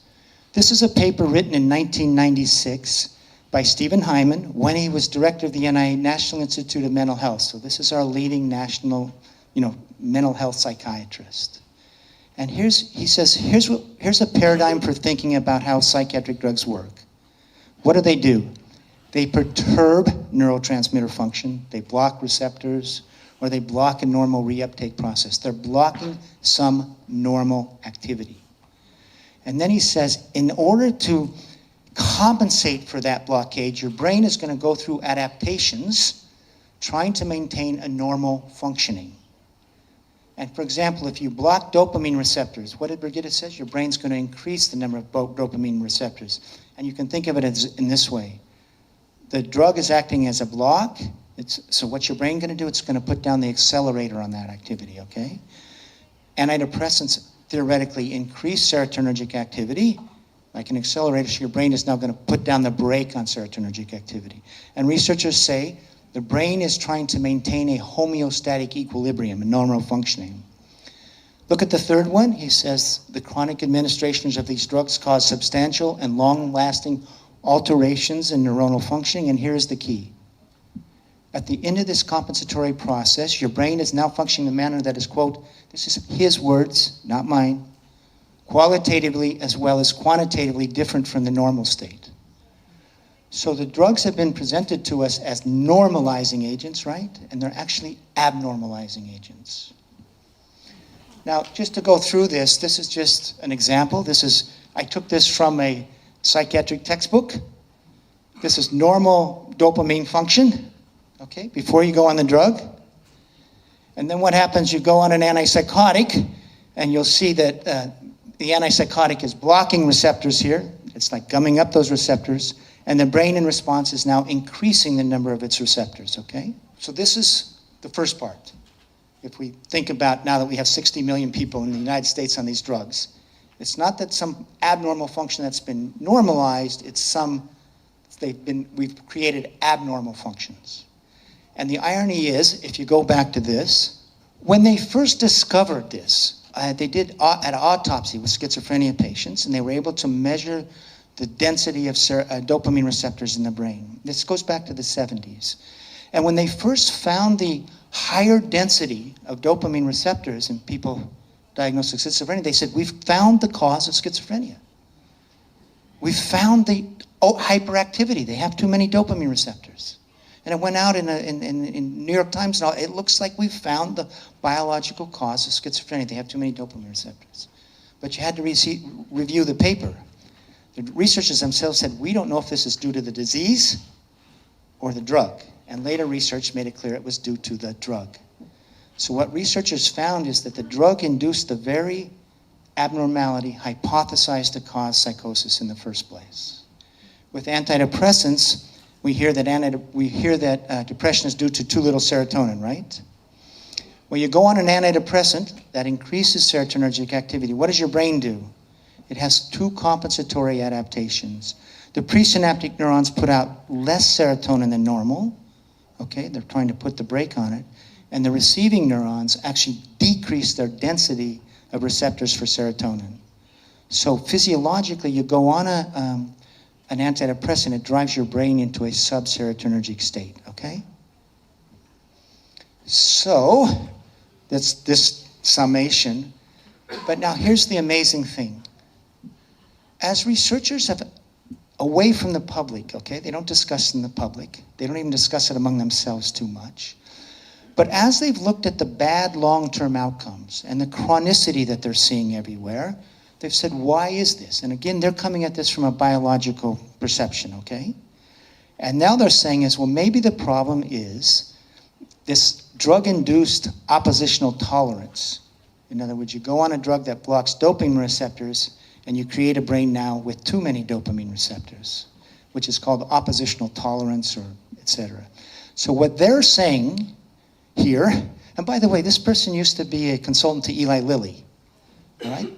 And he's saying maybe our problem is, with these drugs, is that continued drug treatment may induce processes that are the opposite of what the medication originally produced.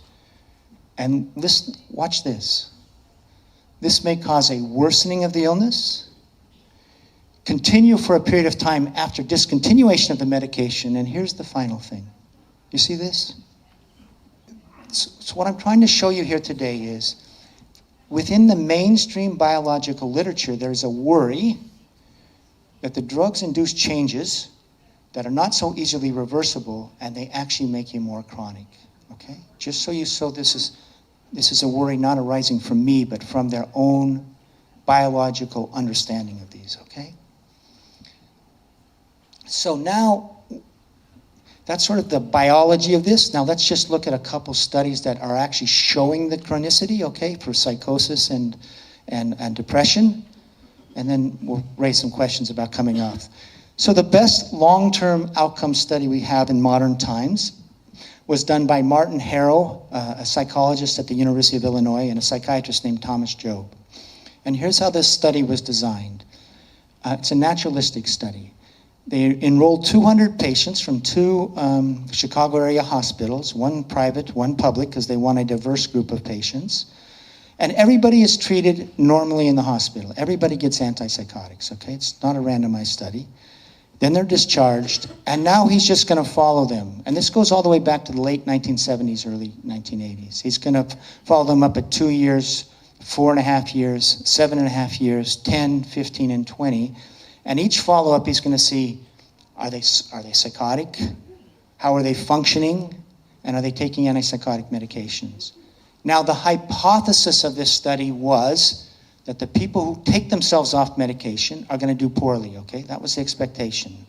They're going to be psychotic, they're not going to be functioning well, and it's going to be proof why you need to take the antipsychotics long-term. That's the expectation.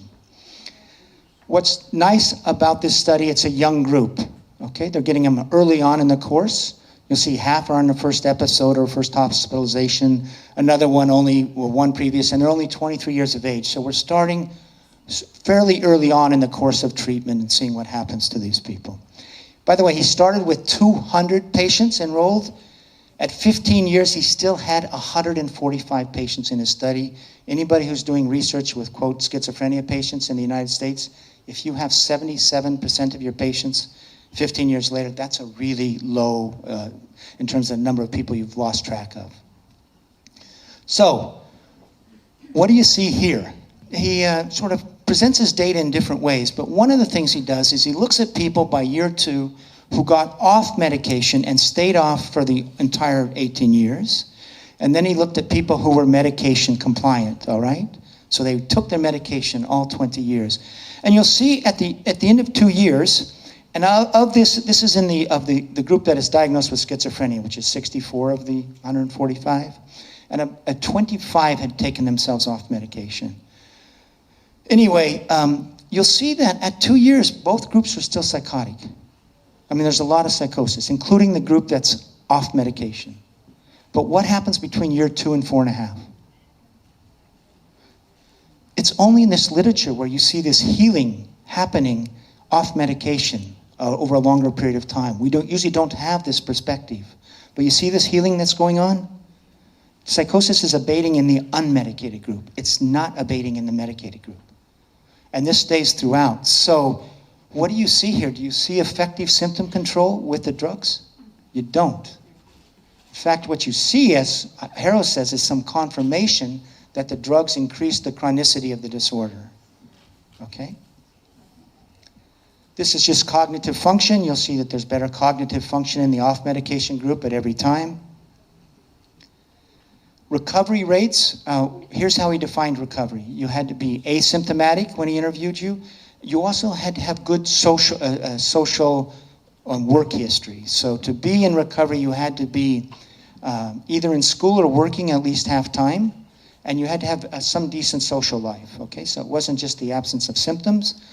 You'll see at the end of 2 years, the off-med group there's a little bit more in recovery, but look what happens again between year 2 and 4.5. You see a lot of healing going on here, right? Such a recovery rate is 8 times higher for the off-med group. And what do you see here? You see very low recovery rates. By the way, the off-med group was going back to work by and large. The medicated group was not. Anyway, so I'm just there. He has a lot more data you can investigate here, and what you see time and time again on whatever domain, you see the off-med group doing much better, and you see a lot of healing occurring between year 2 and 4.5. So what does the researcher who's done the best long-term study conclude? And you can read it.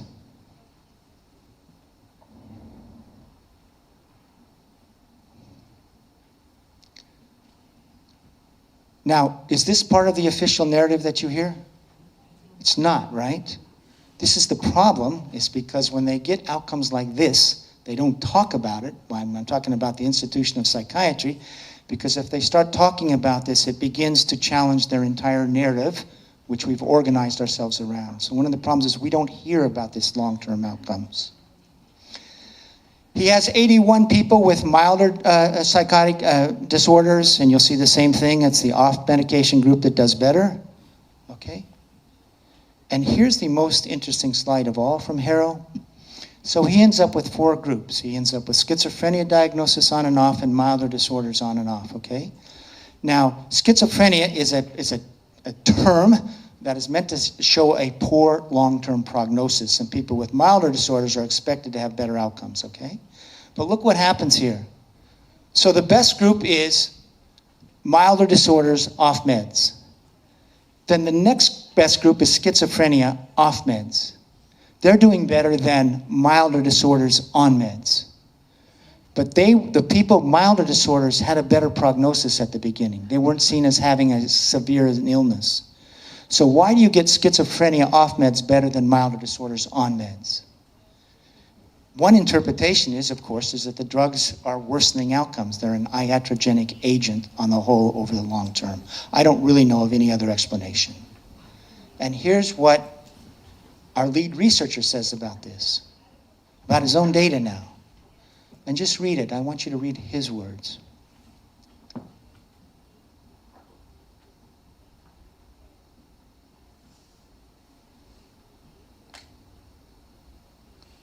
So what you see here is the person who did the best long-term study saying we have a problem, that these drugs may become ineffective or harmful over the long term, and he's saying he believes it's this because the body adjusts to it and you get this dopamine supersensitivity. Is that probably a factor? Yes, it may be other factors as well, but the point is this is from their own biological perspective, okay? Okay, real quickly, after Harrow's study, there was a randomized study done in the Netherlands.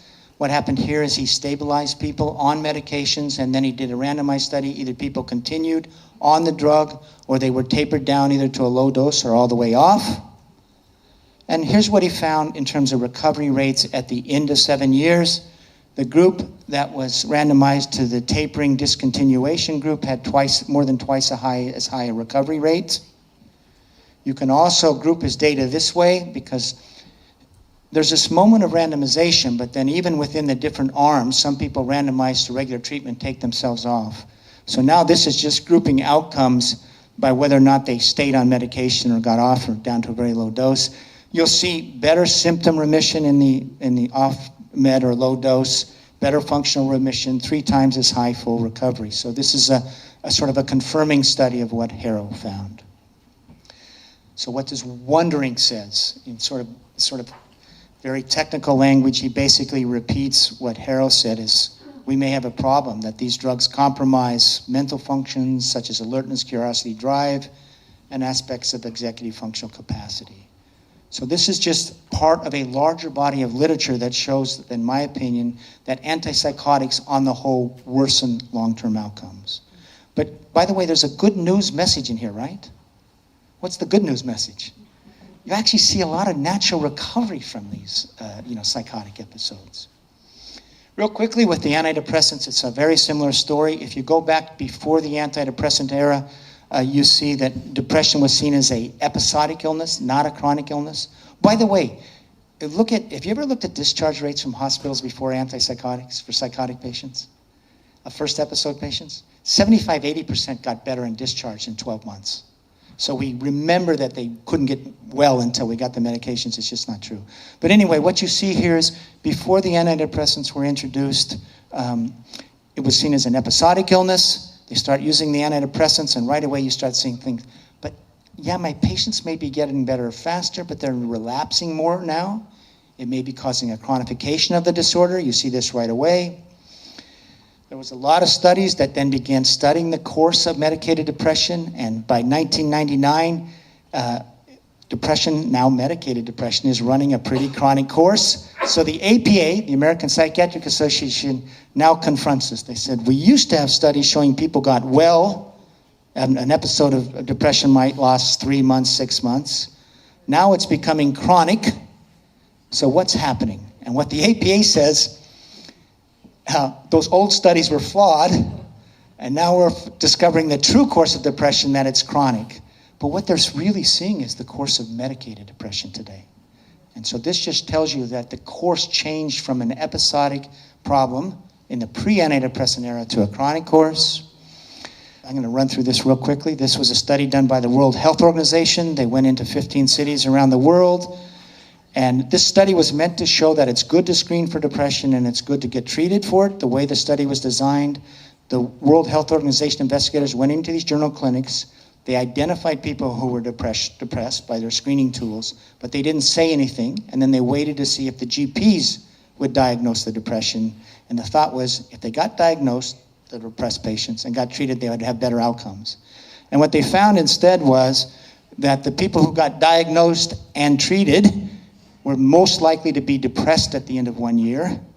And the group that was least likely to be depressed at the 1 year was those who were not diagnosed and were not treated.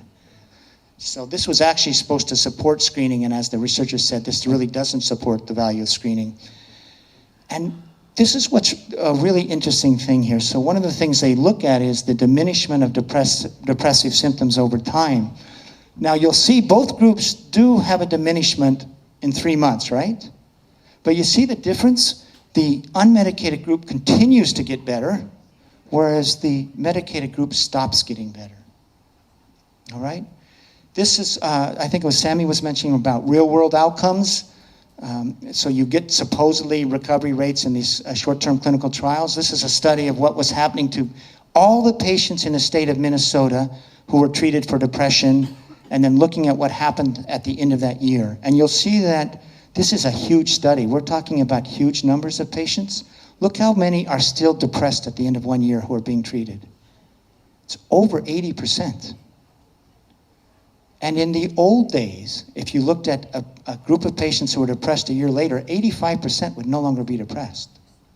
So whereas we used to have an 85% recovery rate, what are we seeing here in real-world outcomes? Like a 10% recovery rate.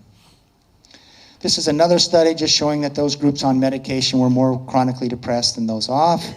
This was a 6-year study done by the NIMH. If you look at this study done in the 90s, they said, what is the natural course of depression today? We don't really know. So they did a group that was treated and untreated, and you'll see that the group that was treated was 3 times more likely to quit work and lose their regular functioning, and they were 7 times more likely to go on disability. All right, that's again from the NIMH. So now you have researchers raising the obvious question. Do antidepressants worsen the course of depression? And you'll see Giovanni Favi, he's an Italian. He starts raising this question in 1995. And you see what he's saying? These drugs may, in some ways, cause a biochemical change that makes you more vulnerable to becoming depressed long term. Again, this is coming by researchers. He raises this, by the way, in 1995. An American then writes back to Giovanni Favi and says, why are you raising this issue? No one cares. The NIMH doesn't care, the drug companies don't care, so why are you even raising this worry about the drugs worsening long-term outcomes? Stop talking about it. That was one of our leading antidepressant experts, and Giovanni Fava wrote back, well, maybe in the United States you don't care, but we in Italy do care, and we're going to keep on raising this question. Here he is 16 years later, and again, just read it. I want you to see what they're saying, long-term use. It looks like what is happening. When you prolong this treatment too long, we may recruit processes. They're talking about these drug-induced changes that oppose the initial. We may propel the illness to a malignant and treatment unresponsive course. Okay? And then watch this, because this goes to this question of drug withdrawal. When drug treatment ends, these processes may be unopposed and yield withdrawal symptoms. This is why you have so much trouble coming off, and increased vulnerability to relapse. And such processes are not necessarily reversible. This is the scary thing that researchers are discovering. Because we always assume that the brain would renormalize, right, when you come off. There's some worry that it's not necessarily so. Here's just another quote saying it looks like these drugs may increase at chronic dysphoria, chronic depression. You see the same thing with long-term benzodiazepine use, cognitive impairment, et cetera, et cetera. So real quickly, you have 60 million people in the United States on these drugs. You have 10% of your Swedish population or more. And now, at least some people want to see if they can come off. Well, there's been no real research on how to do this well. There are user experiences that have collected their experiences about how they do it and what leads to success. But here's some of the questions that I have. First of all, does the brain renormalize upon drug withdrawal? And I think it does if you use it short term, but I'm not so sure if there's evidence that if you've been on these drugs 2, 3, 5 years, evidence that it can be really difficult to withdraw. So one of the things you see with people withdrawing from antidepressants who've been on long term, antidepressants can cause sexual dysfunction, right? Well, in at least like 25% of long-time users, when they come off, the sexual dysfunction remains. And if you do animal studies, where you see the same sort of sexual dysfunction, you find that the serotonergic system has not renormalized, even after the rats come off the drug. But anyway, I think you need studies on this.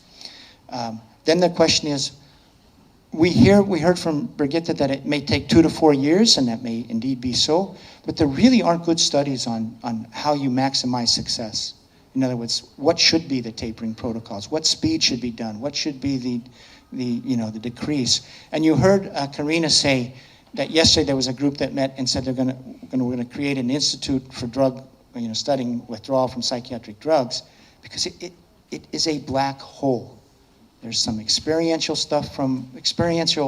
anecdotes from people who've done it, and they share their stories. Will Hall, who you're going to hear from today, wrote a guide to coming off drugs. But from a scientific research perspective, it is a black hole. And then one of the other things is, for example, in studies that are said to why you have to take antipsychotics long term, there's a very particular type of study. They take people who are on the medications, they abruptly withdraw from one group, they keep the other group on. The group that is abruptly withdrawn inevitably relapses, and they say, see, you come off your medication and the disease returns. But is it the disease returning, or is it withdrawal symptoms? And we do know that you'll abruptly withdraw, you have an increased risk of relapse. But can you distinguish between what are withdrawal symptoms and what are, quote, return of the disorder? Can we develop protocols? And then here's my final question.